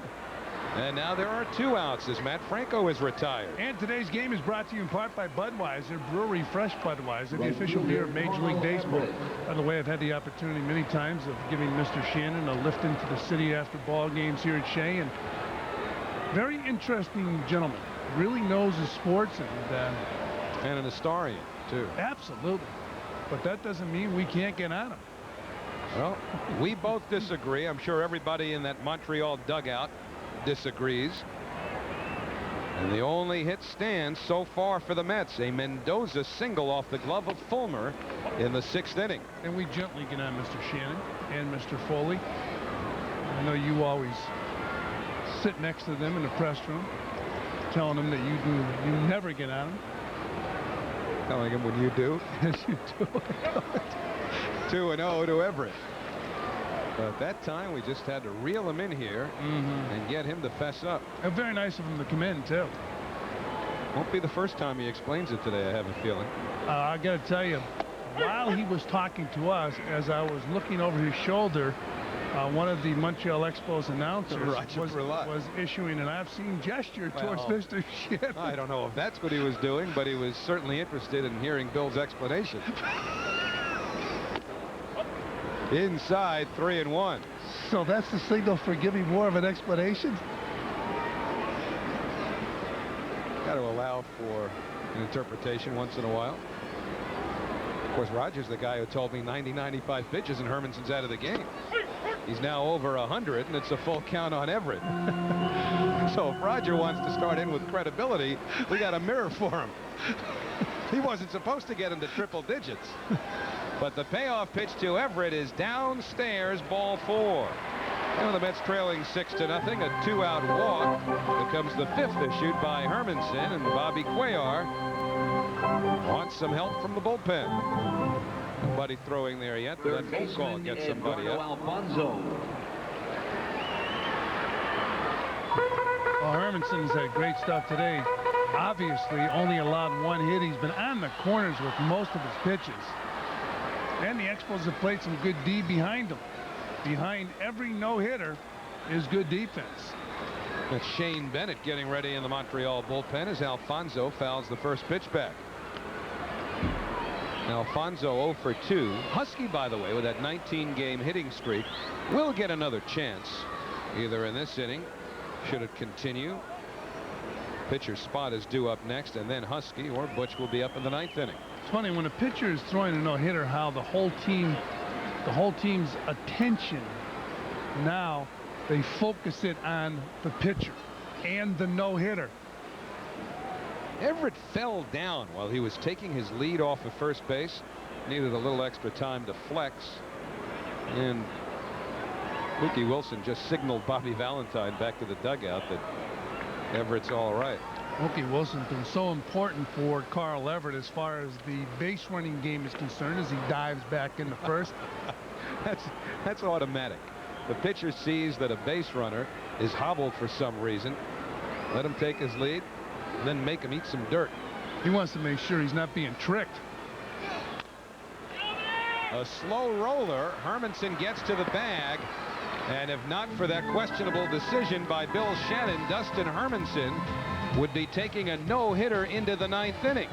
As it is, he has a king-size lead and a one-hitter.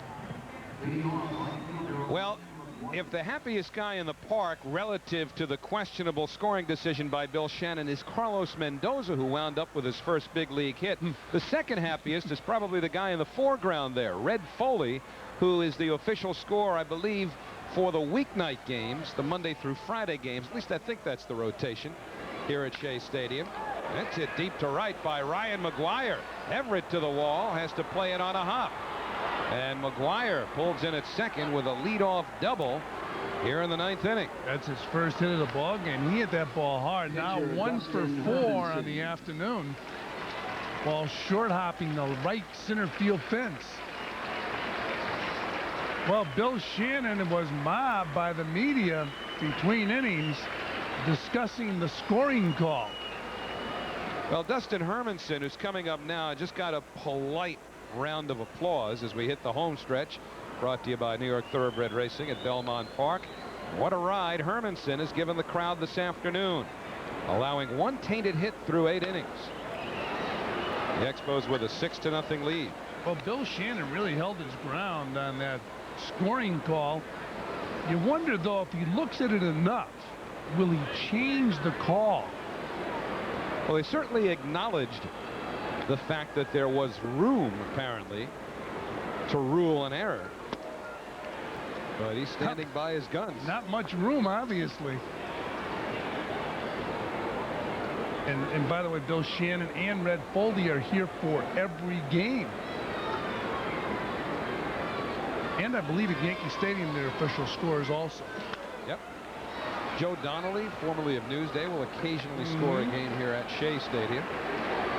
But Bill Shannon, second only to that man in terms of the story this afternoon, Dustin Hermanson. It's not often the official score rates number 2.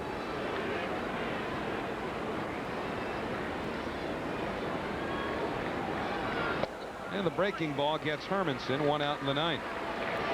Acevedo starting his 3rd inning of work. Got to figure that he's out of the loop as far as Monday. And that's nice. Another nice hand for Hermanson. He's the story here at Shea Stadium, as Howie mentioned, along with Bill Shannon, the official scorer. In the 9th inning, the Mets will be scheduled to send up a pinch hitter for Acevedo. Butch Husky, whose 19-game hitting streak will be on the line, and Carlos Baerga. I would say Hermanson right now is more relaxed going into the final inning against the Mets than a pitcher who has a no-hitter on his plate. Well, you caught a couple.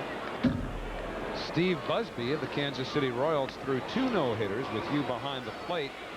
What was the tension like in the Royals dugout, and what was Busby like in the innings leading up to it? Well, nobody really bothered Busby at the time, but the attention, as I mentioned a few moments ago, was all focused on the no-hitter. All the players wanted to be involved in the no-hitter, especially the players on the field. Tell you what, Busby threw his first one against the Tigers in Detroit, and we came into New York. He was scheduled to pitch. And even back then, the city was so intimidating. Busby was a rookie pitcher. Jack McKeon, who's now managing the Reds, was the manager of the Royals then. Wouldn't pitch him in New York. Held him out and pitched him in Milwaukee after we left New York. That was what, 73? Yeah. Steve Busby, in case you don't know the name, came down with a sore arm. Rotator cuff. He also threw a no-hitter in 74. He threw in 73 and 74. The only pitcher in the history of baseball to throw a no-hitter in his first and his second year in the major leagues. He was out of baseball just a couple of years after that, right? Yeah.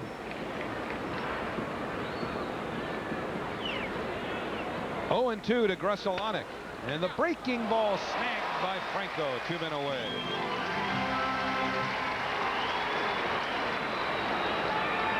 Second baseman Mike Lansing. Well, we talked about Gruselanek throughout this ball game. He's a good-looking hitter. And here he hits a line drive, and Matt Franco goes up and takes a base hit away from Gruselanek. In fact, he took a double away from him. He's got enough doubles this year. Grzelcyk with 50 double. Ball game. He's a good-looking hitter.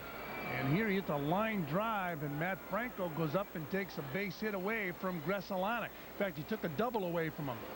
He's got enough doubles this year.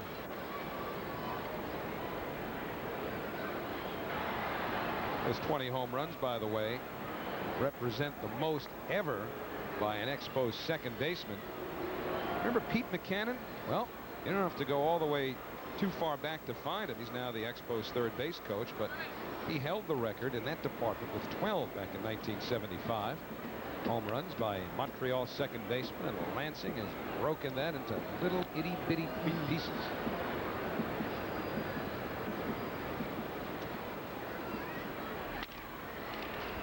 Lopez in the hole has a long throw, and it's right there. So it's not as dramatic for Hermanson as it could have or should have been.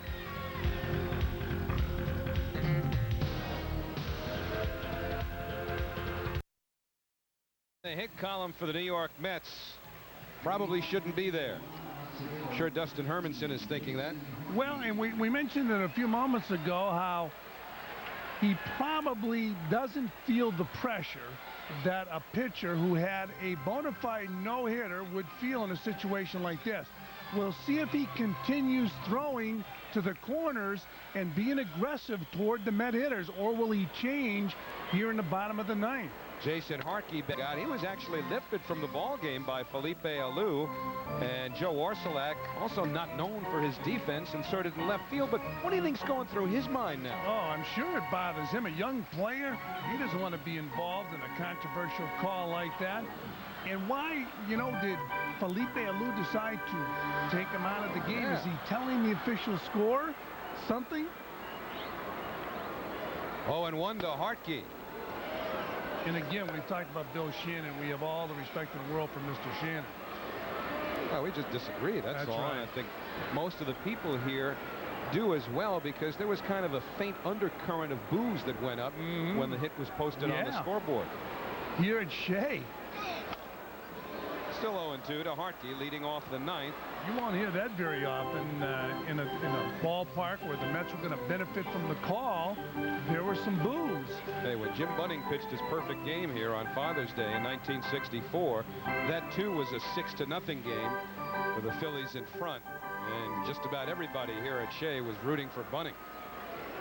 But again, once it got into the 8th and 9th innings, if the call is reversed, this one hit on that scoreboard might help this right-hander.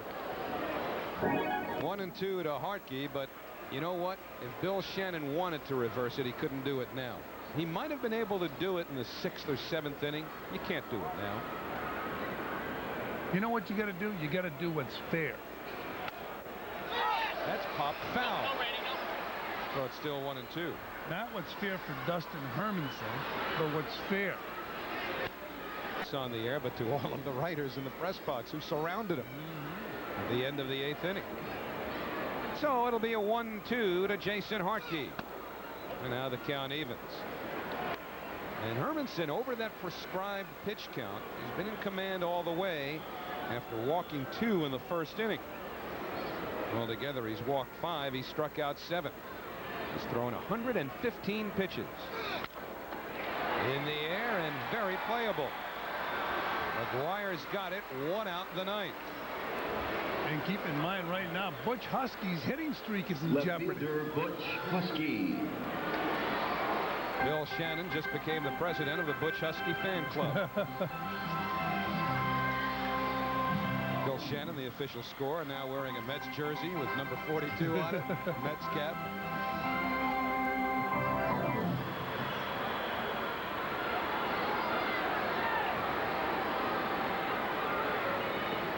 And the first pitch to Husky. In there for a strike, a breaking ball.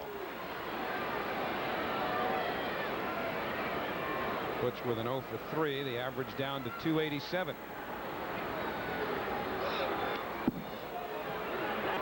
It was broken on July the 11th at Atlanta. And here on September the 13th, Huskies' 19-game streak on the line. And now it's it's 1-2 to Bush. Butch not taking that real aggressive, comfortable swing he's been taking the past 19 games. So Brad Fulmer with some of the weight of Dustin Hermanson's mind on his mind right now. It's not going to help him putting that smokeless tobacco in his mouth. The 1-2 to Husky. Line drive, base hit. Now the Mets have a clean hit. Husky has a 20-game hitting streak, and Bill Shannon can breathe a little easier, and so can Brad Fulmer. The first clean hit by the Mets. He'll probably be shaking his head any minute, the man in the middle. And his. Well, Butch Husky keeps the hitting streak alive. When have you seen that? Their pitcher just gave up a base hit, and they're congratulating one of their teammates. Here's Bill Shannon right after the hit. Whoops! Bill's off the hook. That was Bob Rosen on the left and Marty Noble on the right, patting Shannon on the back, Justice Fulmer. Look, he hadn't moved from that spot in the dugout for 4 innings.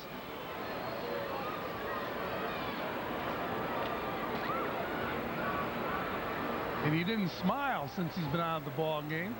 Now we know what was going through his mind. Sure. Help. 0-1 to Baerga.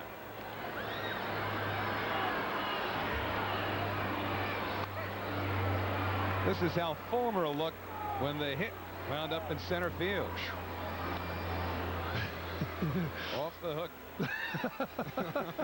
He's being congratulated. Now, does that tell you that they thought it was an error? Absolutely. Oh, sure. He thought it was an error. There'd have been a lot of huffing and puffing after this ball game if that was the only hit in the game. Man, if they congratulated him any more, they have to extend his contract. In the hole, there's another base hit. Husky will stop at second. And the Mets have 2 on with 1 out. Shane Bennett's been throwing in the Montreal bullpen. And I think Bobby Cuellar just wants to find out if he's ready. That might have been the last pitch that Dustin Hermanson will have thrown today. Well, the Expos are very high. We talked about during the ball game, very high on Hermanson. They've got good 3 good pitchers in this ball club, starting pitchers. Carlos Perez, Pedro Martinez, and Dustin Hermanson. What type of reaction does Hermanson give on the Husky base hit? No big deal. He said, I already gave up a hit. A little bit upset. That means there was going to be an argument after the game. Well, he had a no-hitter in his mind until Husky ruined it. Now the Mets with 3 hits, and Hermanson's going to hang in. Brian McRae, nothing for 3. So who are your sources? What happened, Roger Brulotte? I'm giving my source up. Roger Brulotte, the Montreal Expo. No, it wasn't Roger. I'm sorry. It was Jacques Doucette. Same he's move. Giving up all kinds of sources. Well, you're right. Roger was making menacing gestures at Shannon, but it was Jacques Doucette who told me 90-95 pitches. Fouled off. You guys want to take a shot in the Montreal Expo? I'm going to give them up graphically. I'm going to point to them. Now, normally we as reporters don't give up our sources, but in the Montreal Expo's broadcast booth, you just gave up a source. That's the bad move. Yeah, that's the booth where usually Ed Coleman is doing Mets Extra. And by the way, I hope Eddie's all right. I understand Eddie was taken to the hospital today with some minor chest pains. Hope Eddie's all right. Now, that's the English language radio booth. That's Elliot Price. It's a little more to the first base side. I like it. Howie Rose, a professional journalist, is selling out a source. Not only that, they're going to put a graphic on it. On the right, that's Jacques Doucette, okay? Now, Jacques told me, in English, by the way, and he speaks wonderful English, 90-95 pitches, and even if he has a no-hitter, Felipe's taking him out of the game. And that was before the game, before a no-hitter ever became a point of contention. Well hit, right center field, wide on the run. So 2 away, Husky goes to third. Runners at the corners, and the Mets down to their last out. Todd Pratt will be hit for by Roberto Perugini. Howie, I hope none of your other sources are watching this ball game. Well, they better know to be right. That's all. If they're wrong, I'm giving them up. That foxhole thing again, huh? Well, all I want is accuracy. Yeah, right. Or they're dead. That's it. You don't want information. I'll tell you what. If the guys implicated in the Watergate scandal were exonerated, we'd know who Deep Throat was by now, I guarantee you. Somebody would give up somebody. So here's Pettigini hitting for Pratt. 6-0 Expos, 2 out in the ninth. And if you're just joining us, the big story, Dustin Hermanson might have had a no-hitter going to the ninth. Official score, Bill Shannon, ruling that a looping fly ball wasn't handled properly by Brad Fulmer. Still should have gone as a base hit. It did to Carlos Mendoza, leading off the 6th inning. See how animated Brad got? 1 ball, 1 strike. The no-hitter, or at least the one-hitter, stayed until the 9th inning when, with 1 out, Butch Husky singled cleanly, and so did Carlos Baerga behind him. Brad's a lot more loquacious since Butch Husky got that base hit. Yeah, he didn't move on that bench. He was taken out after the 6th inning, so it's my error. It was 3 innings, not 4, that he was virtually catatonic. Baerga takes off. We'll get into second base uncontested, and I'm sure Bill Shannon won't credit any stolen bases, though he seems to be in a charitable enough mood. Don't be getting on my buddy. Defensive indifference, to be sure. 1-2 on Pettigini with 2 outs in the ninth.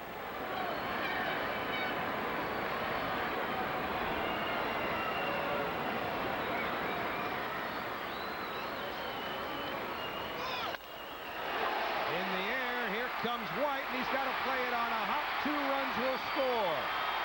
So the shutout's gone as well. Husky and Baerga cross the plate on Pettigini's 2-run single. It's 6-2 Montreal, and Felipe Alou wanted to see Hermanson get the shutout. Now that that's over with, so is Hermanson's workday.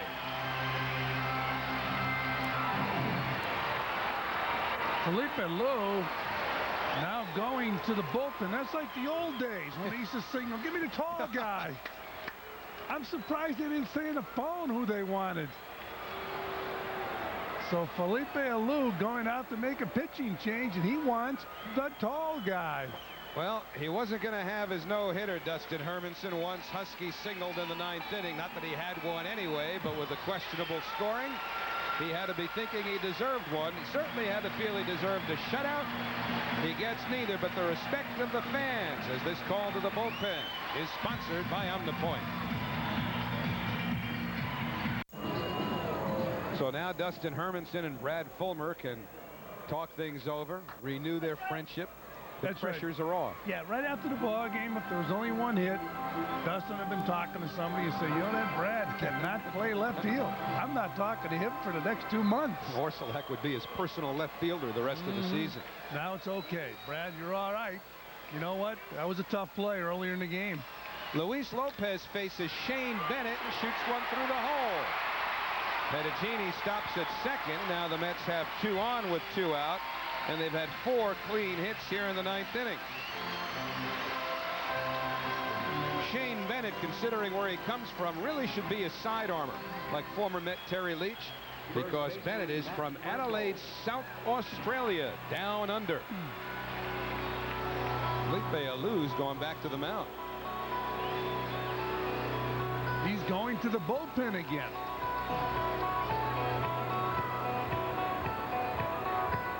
Well, consider this. The tying run is now on deck. So it is a save situation. Will it be you get Urbina? He's their save man, their closer. This is a padded save.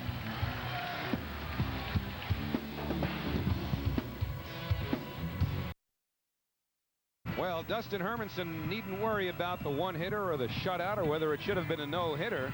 When Oogie Urbina's out there, the game is somewhat in jeopardy, and this is what's wrong with that save rule, by the way. He could throw 1 pitch and get a save here. Because the tying run is on deck, Urbina now qualifies for a save, and he'll get one if he can retire Matt Franco. Well, it's become a hotly contested award for relief pitchers at the end of the year. But, I mean, you do that enough. You face one better enough that's right. over a season and then a career. I mean, all of a sudden now, I mean, you're a Hall of Fame possibility. That's wrong. How about on the other side of the coin, you got a Mark Wohlers in Atlanta now. If Glavine or Maddox or Smoltz, they're throwing a good game, and they're through 8 innings, they're not coming up. They tell Bobby Cox, I'm pitching. Yes. So Wohlers can't pick up that easy save. Well, here's Matt Franco now. Franco grounded out his first time up, and he's way out in front of Urbina. That was a good changeup right there. First pitch in a tight spot. He gets a changeup. You see the Marlins on top of the Giants. 8-1 final score. And remember, the Mets starting play today, 5.5 behind Florida, 4 behind the Dodgers for the wild card. So the Mets in danger of falling another game behind the Marlins. Now they're a strike away from it. 0-2 to Franco. Just saw what that changeup can do. The changeup got Franco out in front. Now it puts it in the back of his mind, and Urbina throws the fastball, and he's late on it. Urbina throws hard, too. Well, if you can be a 2-pitch pitcher if you have an overpowering fastball and a straight changeup.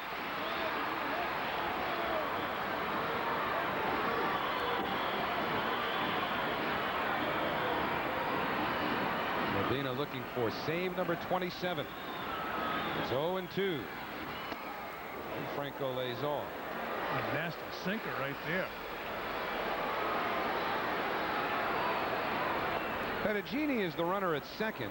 Somewhat fitting that he would get a base hit today when he was given one of those Doubleday awards as the International League's most valuable player for Norfolk. And it's important for Pettigini on the major league level to produce, even though he's not going to see a whole lot of action, because you want management up here and also Bobby Valentine, the coaches, to see that production.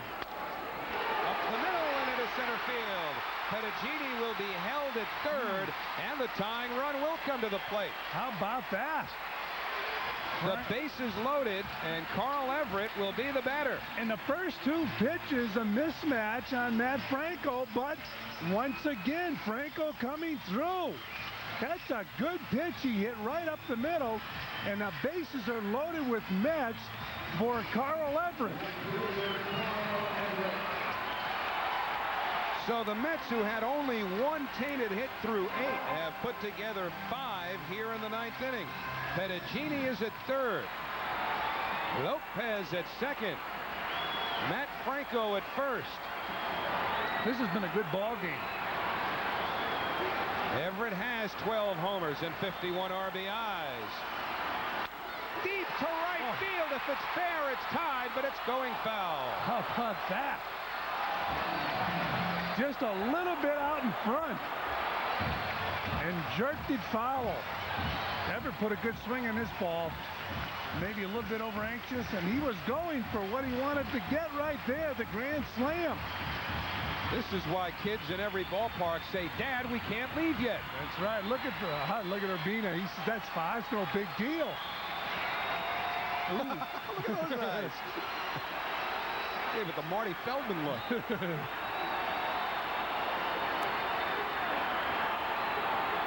No balls, 1 strike.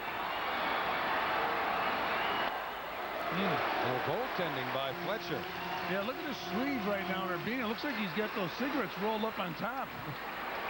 The Lords of Flatbush look.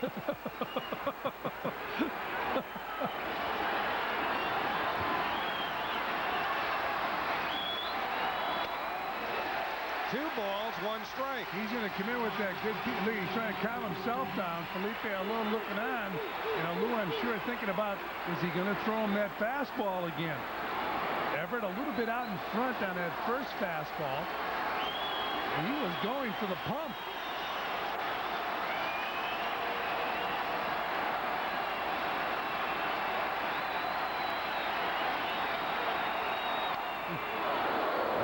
Looking towards the right field bullpen with that swing, but now the Mets are down to their last strike again.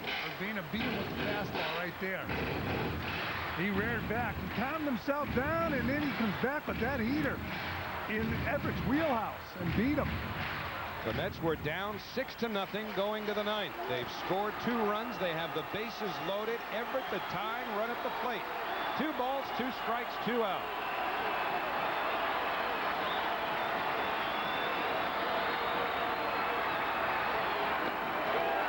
Well, this this means an automatic start now. The whole carousel will be in motion, and Hermanson can hardly bear to look anymore.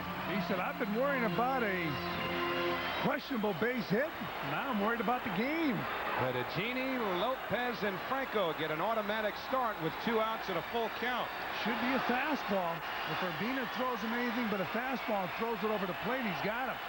The on-deck hitter is Edgardo Alfonso, and they're standing at Shea.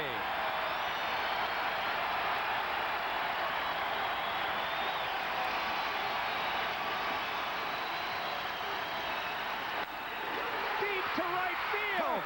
Back to the wall, McGuire. We've got a brand new shiny one.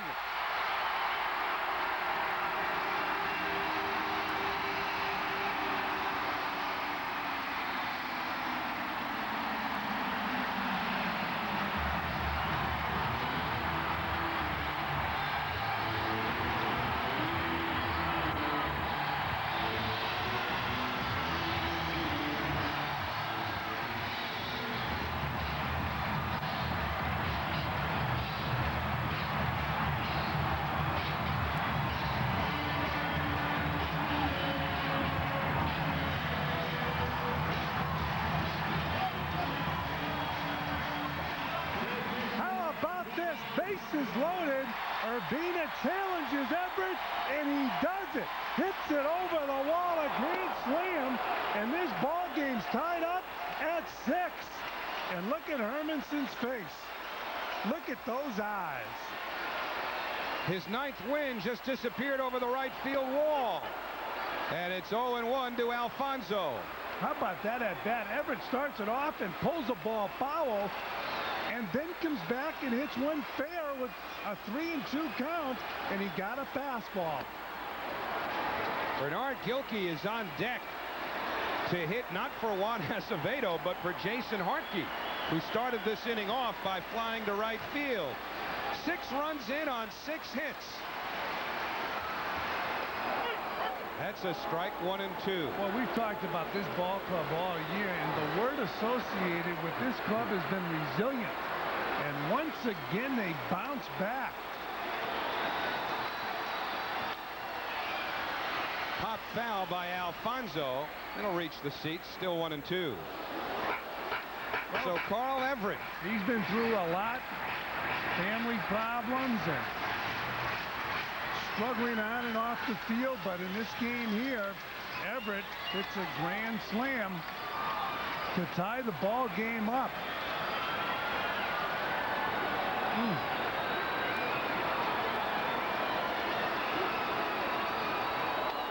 Everett, by the way, is allowed supervised visits now, along with his wife, 6 hours each day on the weekends.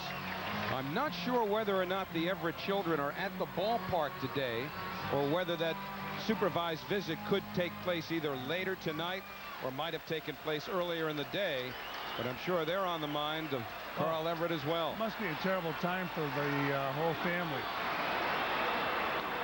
2 and 2 to Alfonso. And this hasn't been just a week or two, I mean, it's been a long time, and just must be so much anxiety involved in his personal life right now. And on a less significant scale, Dustin Hermanson lamenting the fact that he will not pick up a win.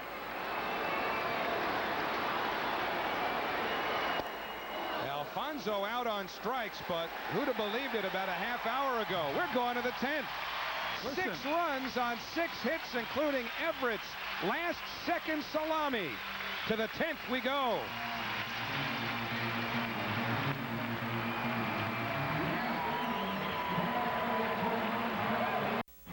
Well, Bobby Valentine had to do a lot of shuffling to his lineup with this game going to the 10th inning.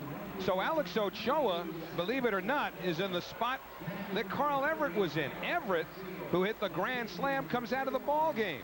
And one of the reasons, and maybe we're just reading into this, obviously you want to protect the pitcher from coming up as long as possible. But with the Mets bullpen having been almost depleted yesterday, you know, Rojas threw 40 pitches, McMichael threw 27.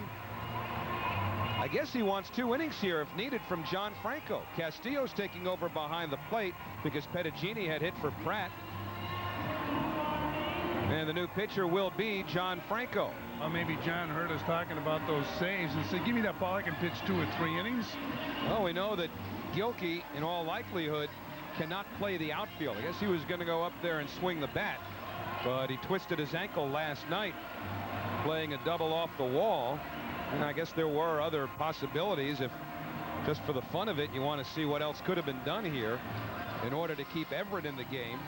Well, Matt Franco could have come out. Pettigini could have stayed in. You could have batted the pitcher ninth. But right now it appears, just trying to assess everything on a second's notice, that Bobby Valentine probably would like to get 2 innings from John Franco. Don't know if they have Corey Lytle. That was an iffy thing before the game. But it's not a big deal. It should not be a big deal for John Franco to throw 2 innings. He's got a very healthy arm and he's in good shape. No big deal to throw 2 innings for the left-hander. So a big game right here for the Mets to come back and win this baby. Just one of the unfortunate byproducts for the Mets is that the hero Everett doesn't get a chance to hear the applause of the fans sitting in right field. That is not important. The home run was, and that's why we're in the 10th inning. Jose Vidro, who's 1 for 4, takes outside from Franco. How about this ball game? A pitcher flirting with the no-hitter, Dustin Hermanson, dominating the Mets throughout the game. Line drive, that'll go foul. And the Mets trailed 6-0 in the 9th. Well, you know, speaking of Hermanson, I know that Felipe Alou wanted him to pick up the shutout if it was at all possible. But considering that he is supposed to be on a pitch count. Well, that was your source. Well, he let him go. He gave up 1, 2, 3 hits in the 9th inning before Felipe Alou finally took him out of the ball game. 1 ball and 2 strikes. By the way, my source also told me he was on a pitch count. Yeah, we explore a lot of different sources. Got to do that. Got to departmentalize and use 1 for the pitchers, 1 for the infielders. Then you're going to find out if the source is telling you the truth. Well, we know now. Nothing but air, and Vidro is down on strikes.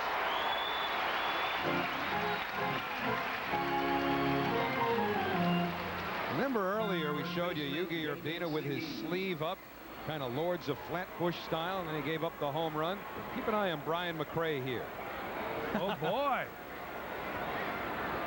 Yeah, I'm sure Urbina's takes some abuse from different teams throughout the league. Would you be offended as a hitter if the pitcher tried to muscle up that way? Only if he struck me out. 1-0 to David Segui. So evidently the Mets did take some offense to what we showed you.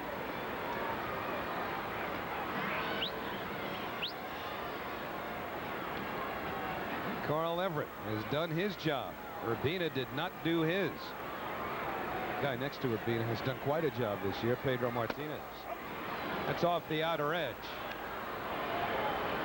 2 balls, no strikes on Segui.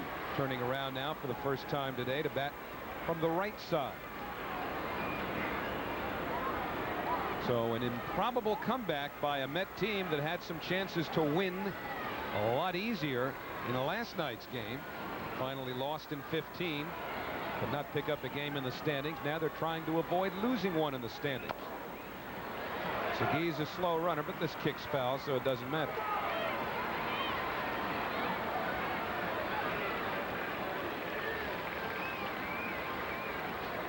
We were arguing earlier in the ball game to get Bill Shannon, the official scorer, to change a ruling on a base hit.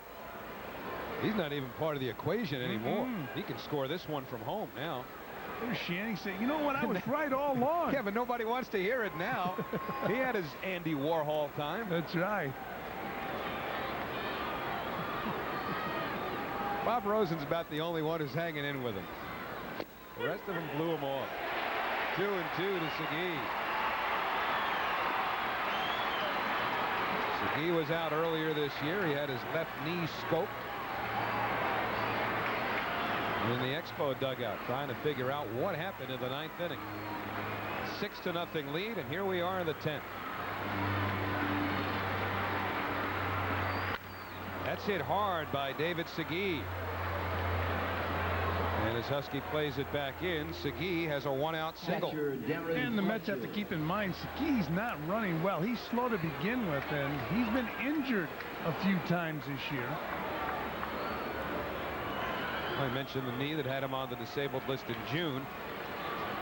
He was looking into the dugout for a moment to see about a pinch runner, but now I'll have to check the signs from Pete McCannon at third base. Yeah, even on a bobbled ball, you get a shot at getting Segui at second base.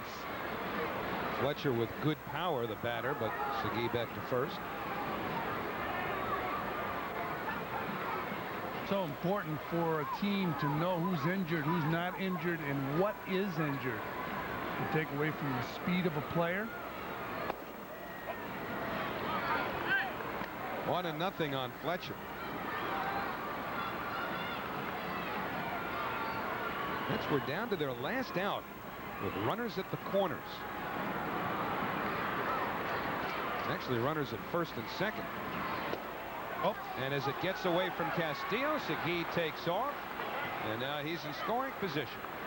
Big break right there for the Expos.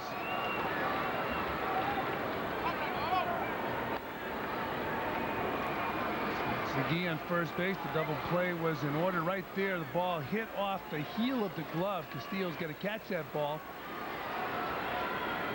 And it scored a pass ball. Oh, yeah. Now you and Shannon are on the same page, huh? You intimidated him. Pickoff play at second, and Segui just back. Actually, you probably just called it a pass ball to draw your angst, your anger. Well, Shannon was a nice interview when he was in the booth. It was nice of him to come in during the game to justify a bad call. Yeah, he's old news.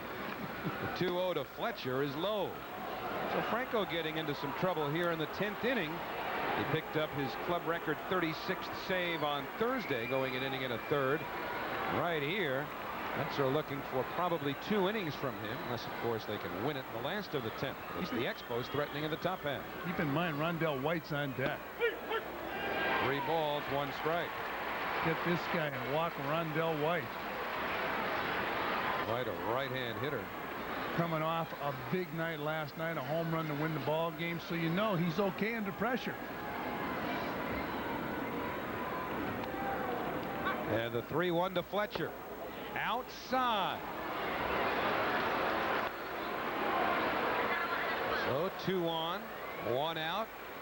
They're long done. Joe Robbie, or the park formerly named for Joe Robbie.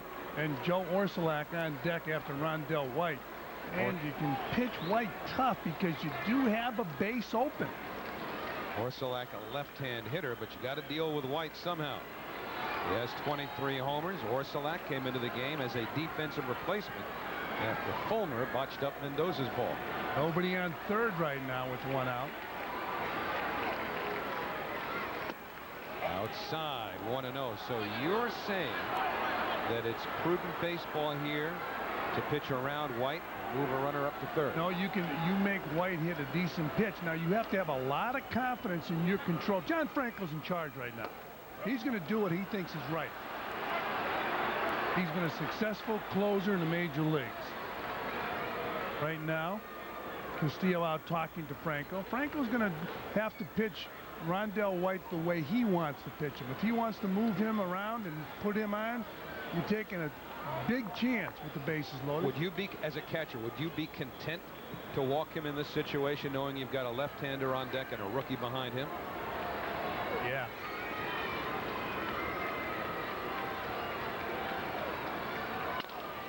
And a chop. Can they turn 2? Well, Baerga gets 1 and lost any realistic chance to make the double play when he hesitated before going to second base and instead applying the tag. Well, Orsulak's not going to hit. He's going back into the dugout. Here it is again. Rondell White putting the ball in play and a high chopper to Baerga.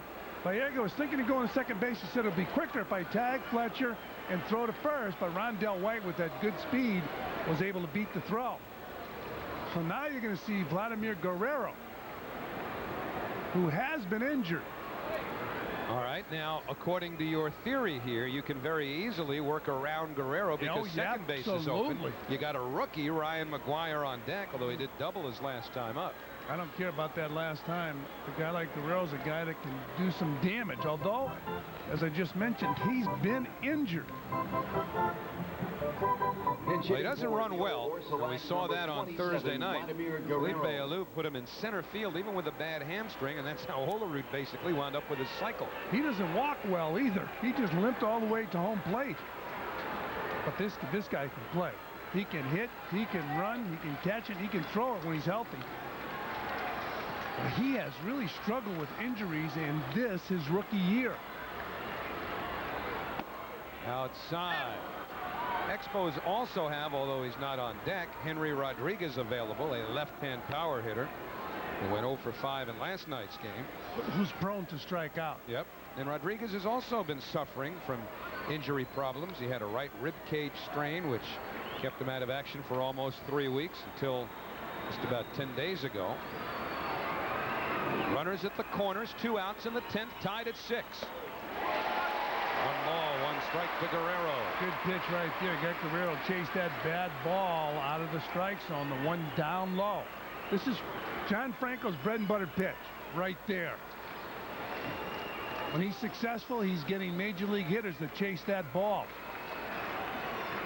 This has become a very intriguing game. 2 balls, 1 strike. It's a very good ball game. I'll tell you, you're a baseball fan, you're going to enjoy this game. You almost saw a no-hitter. Then you see the Mets come back 6 runs. 6 runs in the 9th inning.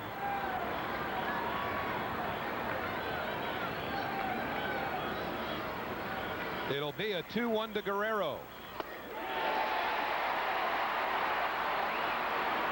Franco a pitch away from getting out of it. And once again, Franco with his bread and butter pitch. The bottom falling out of it. Guerrero starts to swing and the ball just continues to head towards the ground.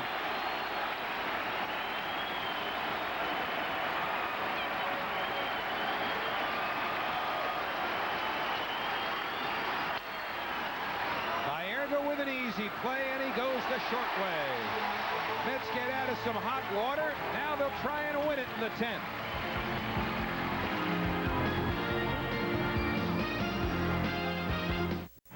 Well, that's Bam Bam, the former Yankee Hensley Mullins. That's a great nickname. He's gone in to play left field. Remember, Joe Orsulak was taken out for the pinch hitter Guerrero. And the new pitcher, another former Yankee name, but not a former Yankee person. Steve Klein, who pitched here in New York in the early 1970s. Actually, this guy likes to call himself Steven, but we'll save a letter on the Chiron. Making his 38th appearance of the year. Picked him up from the Indians at the trade deadline for Jeff Juden. Klein was pitching for Buffalo in the International League at the time of the deal. Started the season with Cleveland. Was sent down on the 1st of July. Went 3-3 at Buffalo. So left-hander Steve Klein will pitch to Ochoa, Husky, and Baerga. And the Mets will make a bid to win it here in the 10th. 0-1 to Ochoa. At least they'll try to make a bid. Alex Ochoa up for the first time. He came into the ball game to play right field as part of a few switches employed by Bobby Valentine after the Mets tied it in the 9th. 1 ball, 1 strike to Ochoa. Alex has had a good week. 5 out of 9. Had 4 for 4 against the Phillies on Wednesday. And he thought about bunting. Did he pull the bat back? Yes, he did, according to Larry Vanover.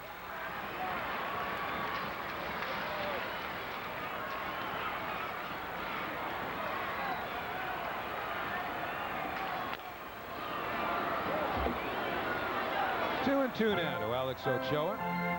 Well, it's imperative right now for the third baseman to pretty much hug the line. You got a left-hander pitching to a right-hander. Klein not overpowering. Big hole between short and third right now. That is a huge hole. Ochoa pops it foul. But you know, you get a left-hander pitching and a right-hander who can pull the ball.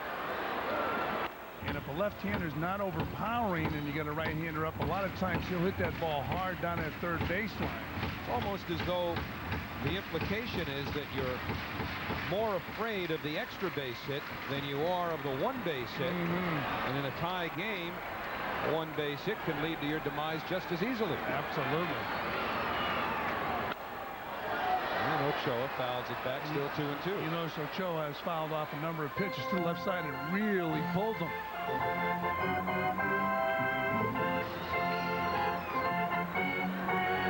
This is the guy that can set the tempo in this inning, the leadoff hitter. Changes the whole atmosphere of an inning. So naturally he goes to the right side. And Lansing throws him out. Lansing did not have to move. That ball was hit right at him. He was shading Ochoa also to pull. He was more over towards second base. See, if they should use the same alignment here for Husky, although they'll go deeper in the outfield with Husky hitting. Big fella extended his hitting streak in this ball game. Now he's got to go to the bridge. He's got to pick up home run number 22. Well, he's hit the left-handers all year, batting .353 against southpaw pitching. And he takes up and in. You'll remember, of course, the Mets were trailing the Braves 6-0 earlier this year in Atlanta. That was on a Sunday night. Came back to win 7-6. Ochoa was the hero with a 10th inning home run. No chance at deja vu tonight. Of course, Alex can hit a home run later, but it wouldn't be in the 10th inning. Good pitch right there to Husky. Phantom of the Opera's here. Either that or he's a goalie. And a break from training camp.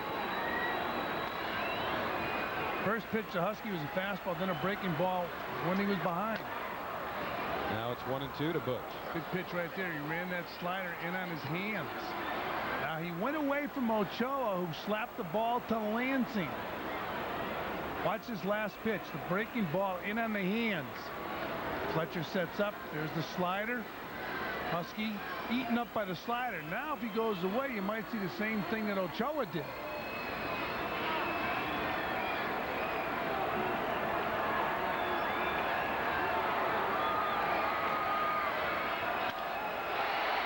Hits it in the air to short right center.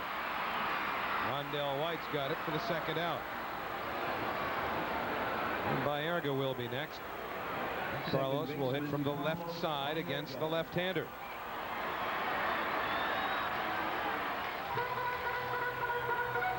Once upon a time, Carlos would turn around and bat right-handed, but no longer a switch hitter, at least not for the rest of this year. Well, some people feel it's because he's lost his confidence from the right side of the plate. That comes with lack of production. Carlos said it's due to a rib cage muscle pull. Did he wave?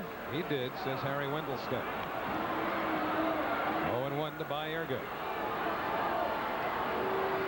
Carlos kept the rally going in the 9th inning with a 1-out single. And McRae flied to right. The Mets put it all together with 2 outs. Weekly hit. Lansing throws out Baerga, and on we go. So Klein retires the Mets in order. We head to the 11th. Well, I don't know if that stuff's still fresh, but those guys are hanging in with us. Showed you that headwear earlier in the game. I guess now it's one of the more unique rally caps in the ballpark. Of course, it's the Expos who will be batting in the 11th inning against John Franco. So it appeared, the way Bobby Valentine juggled his batting order when he made all the changes after the 9th, that he needed Franco to give him at least 2 innings. Mentioned that he did not have Rojas or McMichael available today. He'd already used Wendell and Acevedo. Lytle, kind of a borderline situation after working 2 innings, but only pitching to throwing 12 pitches last night. McGuire starts off by chopping one to Lopez, who has no play. McGuire gets down the line in a hurry, and after 1 pitch, the Expos have the leadoff man on in the 11th. Infield hit for Ryan McGuire, his 2nd of the afternoon.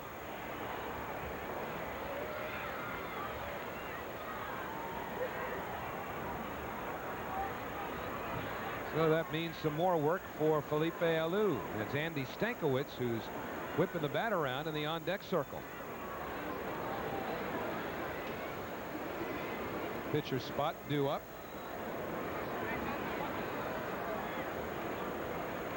Stankwitz, a guy who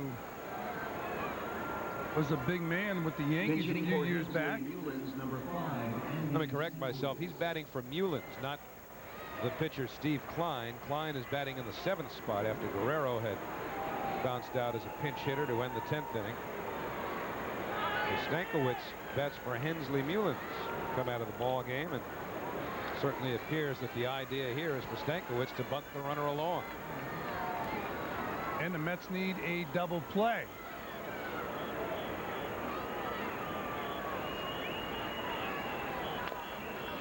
And the bunt to the first base side. Franco applies the tag, but Stankwitz executes perfectly. McGuire's now in scoring position with 1 out. So the sacrifice, 3 unassisted. Well, Stankwitz getting the job done, putting the ball on the ground.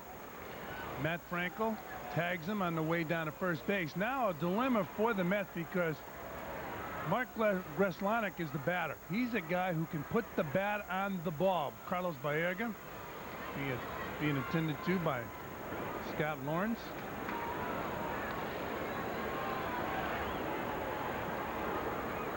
But when play resumes, Greslanic's the batter.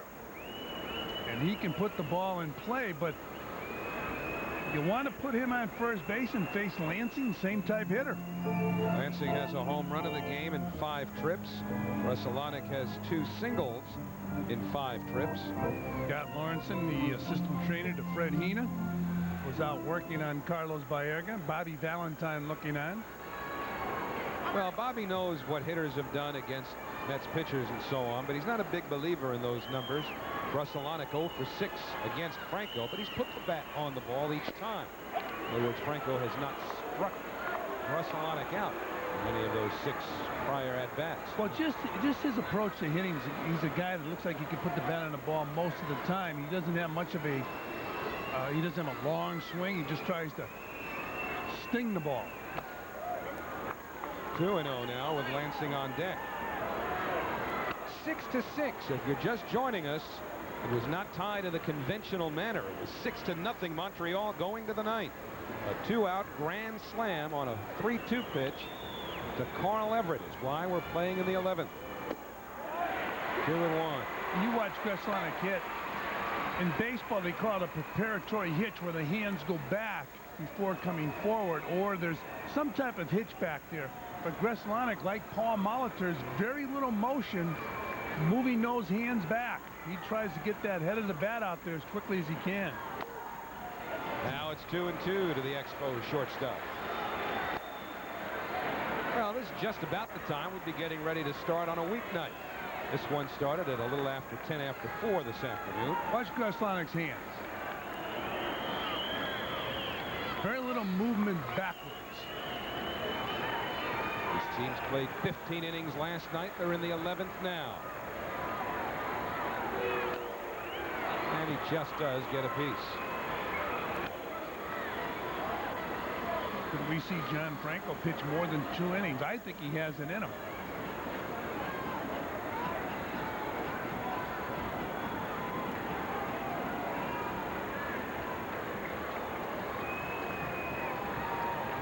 Mets are 9-6 this year in extra inning ball games. The Expos 4-9.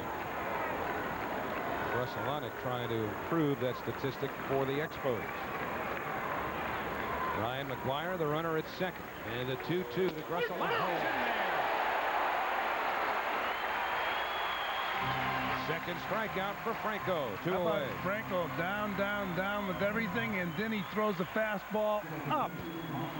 Froze him. He's got 46 RBIs this year, and he just froze him with that fastball. That's a gutty pitch to him in that situation.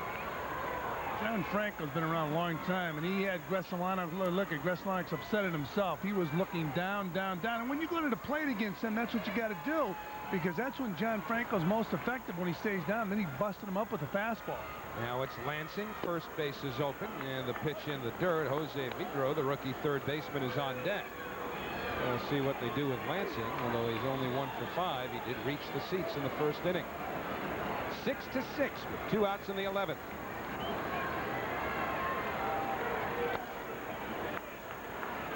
balls, no strikes. You want to look ahead to the last of the 11th inning. The Mets will be scheduled to send up Brian McRae, Alberto Castillo, and Luis Lopez. And they've had about enough of pitching down and away or down and around from Lansing, so they're just going to put him on with first base open and go after Vidro.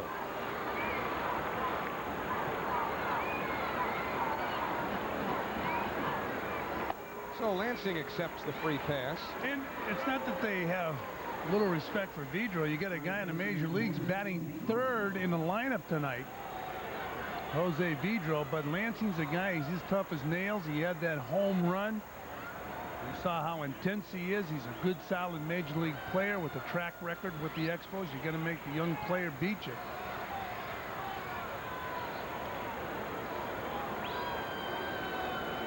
So it's going to be Vidro. I remember when George Brett first broke in with Cookie Rojas and Kansas City Royals. They would pitch around some of the hitters to get to George Brett. Imagine that. That changed. And that change misses 1-0. Felipe Alou still has plenty of flexibility on his bench as the rosters have been expanded. Orlando Cabrera, Raul Chavez, Doug Strange, Chris Widger, they're all available. 1-1 to Vidro, so is Henry Rodriguez.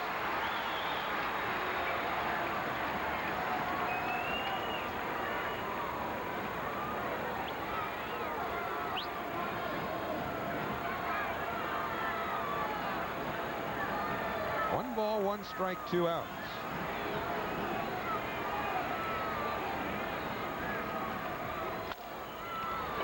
Lopez will go the short way, and the side retired. So Franco pitches 2 scoreless innings.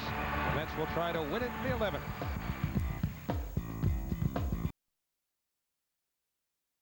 Bobby Valentine needed 2 innings from John Franco. John left 2 runners on each of the 10th and 11th innings, but it appears that his work is done. And is he a little stiff? Fred Hina applies the rub.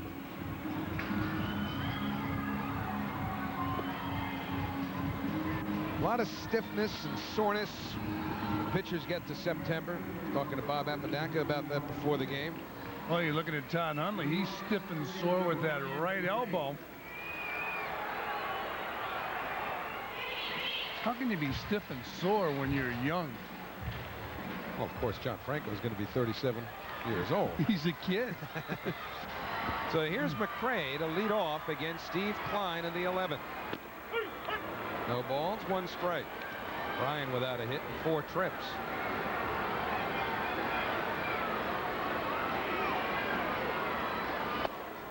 And the fastball, 1-1.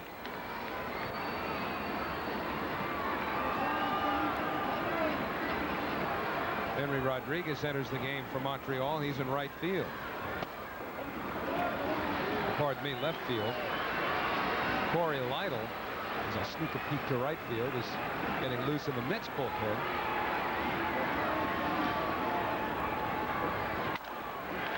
Base hit for McRae. And the winning run is on. McRae with a big turn as Rodriguez plays it in. And again, we talked about that alignment they've been using defensively, guarding the line against those right-handed hitters who are going to pull the ball, but McRae pulls the ball between short and third in the hole.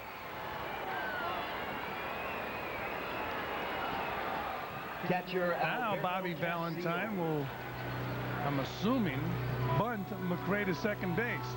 Although McRae with real good speed. You never know with Bobby Valentine. He's a gambler. Maybe put him in motion, have Castillo swing the bat. What Bobby has remaining on the bench in terms of non-pitchers: Todd Hundley, Sean Gilbert, Bernard Gilkey. Hundley and Gilbert both banged up. Gilkey was in the original starting lineup this afternoon, but his sore ankle prevented him from playing. Got hurt last night playing a fly ball off the left field wall. At one point he was on deck and ready to pinch hit earlier in the game. Todd probably not able to swing the bat at all. Castillo does not get the bunt down on the first attempt. It's 0-1.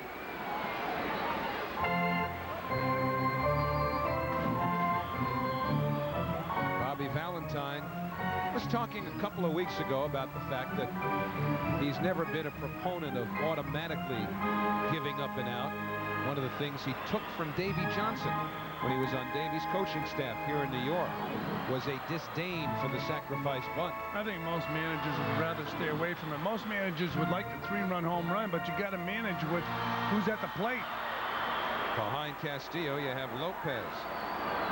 And then Matt Franco. Nothing doing in the Montreal bullpen. 6-6. We're in the last of the 11th. Mets tied it with 6 at the bottom of the 9th. Carl Everett's 2-out grand slam. Reason we're still here. How about a bunt and run? How about putting McRae in motion, have Castillo bunt the ball to third base and have McRae keep on going? Well, you always have to wonder about things like that because Bobby Valentine has not done it by the book very often this year. They almost got McRae right there. No, I agree with you, Howie. He's been a gambler. Some managers are more predictable than others. Bobby is very unpredictable. And Castillo drops the bunt. Klein thought about it and takes the sure out. He thought about it for a second. That's the catcher's call. I'm not sure if the catcher knew that Klein was going to go to a full windup to second base. Louis Lopez.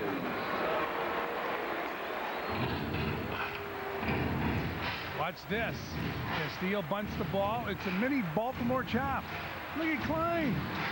I'll tell you, if he threw that ball to second base, he'd have done the Mets a favor. So Castillo gave himself up, and now the Mets have the winning run in scoring position. Luis Lopez and Matt Franco, the next 2 batters. Remember, Franco is a left-handed batter. There's Franco. Well, of course, as hot as Franco's been this year swinging the bat, I'm not certain they would try to pitch around Lopez to go after the left-handed swinging Matt Franco. He's been tough. Ryan McRae leading off second base. Lopez a switch hitter batting right. And he takes a ball. 1-0.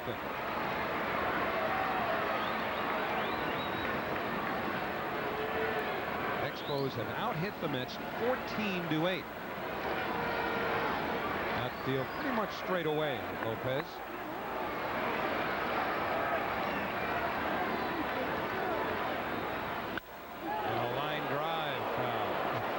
That's where they're shading the hitters to pull. Lopez just hit a bullet. It stands beyond the visiting dugout.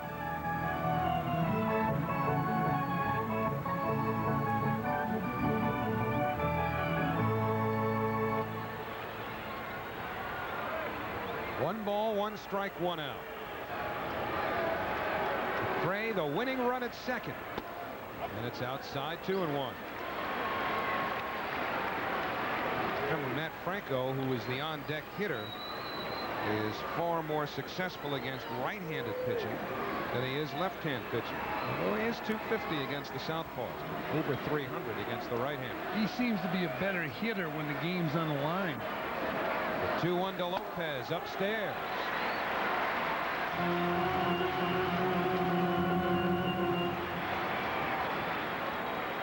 If Lopez should get on and Franco bats with 1 out, remember Franco's batting in the 9th spot. The leadoff spot right now belongs to John Franco. So if it would come down to it, Bobby Valentine would figure to go to his bench, mention that he has 2 banged up players in Hundley and Gilkey plus Sean Gilbert available. And the 3-1. Outside, ball 4. They pitched around Lopez right there. Clearly pitched around him. His run means nothing. It gives the Expos the luxury of a force play on the infield. And Gilkey's on deck. And so the Expos will get a right-hander up in the bullpen. Felipe Alou has seen enough.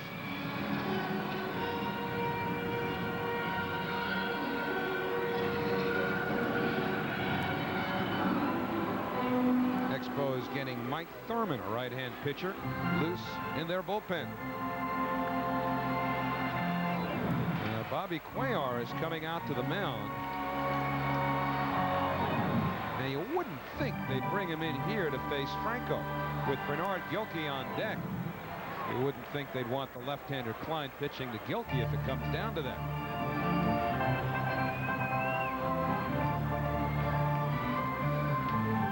Gilkey with a sore ankle. He hurt it last night when he slipped trying to play a carom off the left field wall. That's why he didn't start today, although he was in the starting lineup.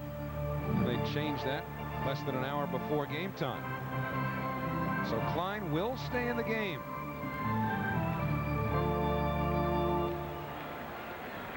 Always want to look into the pitcher's hand or glove and make sure he's got the ball after everybody gets together on the mound. I haven't seen one of those hidden ball plays in a long time. You don't want to get picked off now with the hidden ball trick. We assume the ball is nestled in the hand of the pitcher, Steve Klein, and it is. Everett still explaining the grand slam.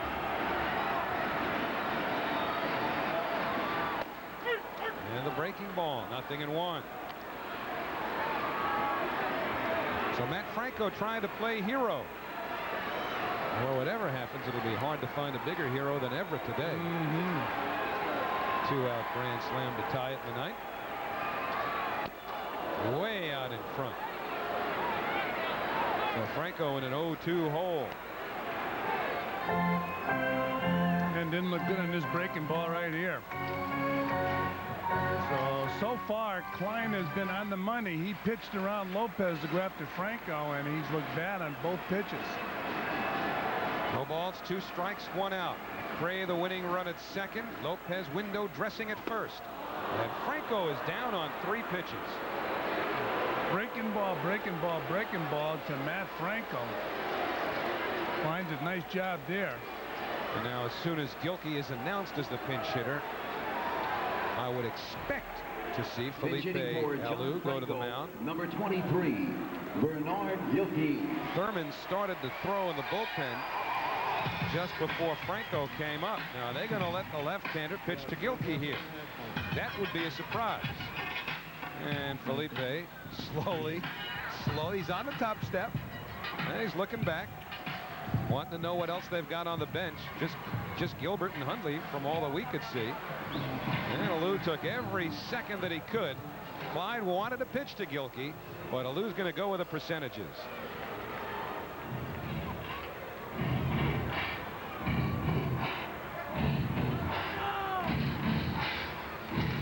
So Felipe Alou going out to bring in the right-hander to pitch to Bernard Gilkey. Gilkey was in the starting lineup today. He was a late scratch. But he's going to be the hitter. He hurt his ankle in last night's game, late in the game, chasing the ball. Looked like he sprained his ankle from the video we were able to pick up on last night. So it'll be Gilkey in a tough situation here at Shea. We are in the bottom of the 11th inning with 2 outs. Expos and the Mets are all tied at 6. If you just tuned in, we had a lot of action here at Shea. Early it was all Expos. You're going to see the play right now where Gilkey got hurt in last night's ball game. He pursues the ball in left center field. Now look what happens to him. Tries to brace himself, and then boom, goes down over that right ankle. In this ball game, Dustin Hermanson started for the Expos and flirted with a no-hitter. Well, I guess, Mr. Rose, we can say he flirted with a no-hitter into the ninth, even though he gave up 1 hit. Well, Bill Shannon, the official scorer this afternoon, crawled in here to explain himself. No. He came in shoulders up. That's right. Well, crawled in here. You know, we really appreciate the fact that Bill, in the middle of a game, came in to make his position clear as to why he felt that the ball hit by Carlos Mendoza deserved to be ruled a hit. I don't know that he convinced you or I, but you or me, but that's not important. And then the Mets were trailing 6-0 in the ninth and came back and tied it up. Even more importantly in this game, Howie Rose, his journalistic integrity went out the window as he turned in a man who was a source. He wanted to put a graphic on him. Yeah, with arrows pointing to him. Jacques Doucette, before the game, Expos broadcaster said, Hermanson's on a pitch count. They'll take him to 90 or 95, and even if he has a no-hitter, they'll take him out of the game. Well, Felipe Alou allowed him to pitch long enough to lose the shutout with 2 out in the 9th inning. It was a final pitch count, I think about 115 pitches, right? So now Mark Thurman, a 24-year-old rookie, will pitch not to that Gilkey, but to the man in the batter's box. That one. Thurman made his major league debut earlier this month.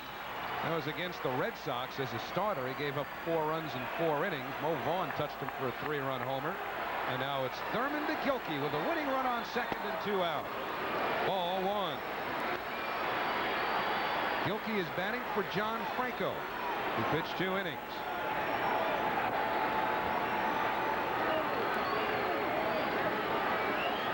Gilkey's average was .215 on the 24th of August. He's hit .441 over his last 16 games to get it up to its season's high of .243.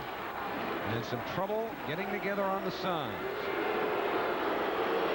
Thurman, a rookie. This isn't terribly unusual. Yeah, and when in doubt on signs, especially in a situation like this, you want to make sure everybody's on the same page, because if Fletcher's crossed up, that could mean the game. There's another kid who's had arm problems, shoulder problems specifically in 1994. Tendinitis forced him to miss most of the season. Got a fastball, a curve, and a change. 1-0 to Gilkey with 2 out in the 11th. Deep to left field. If it's fair, it's over. Put up the books. Mets win. Mets win. Gilkey's the hero.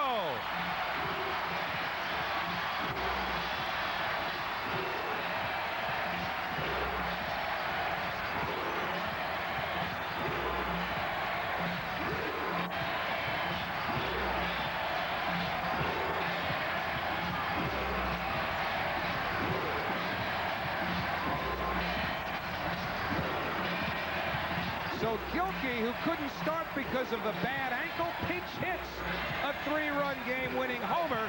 And I don't know if somebody was taking a shot at somebody else, meaning Bill Shannon specifically.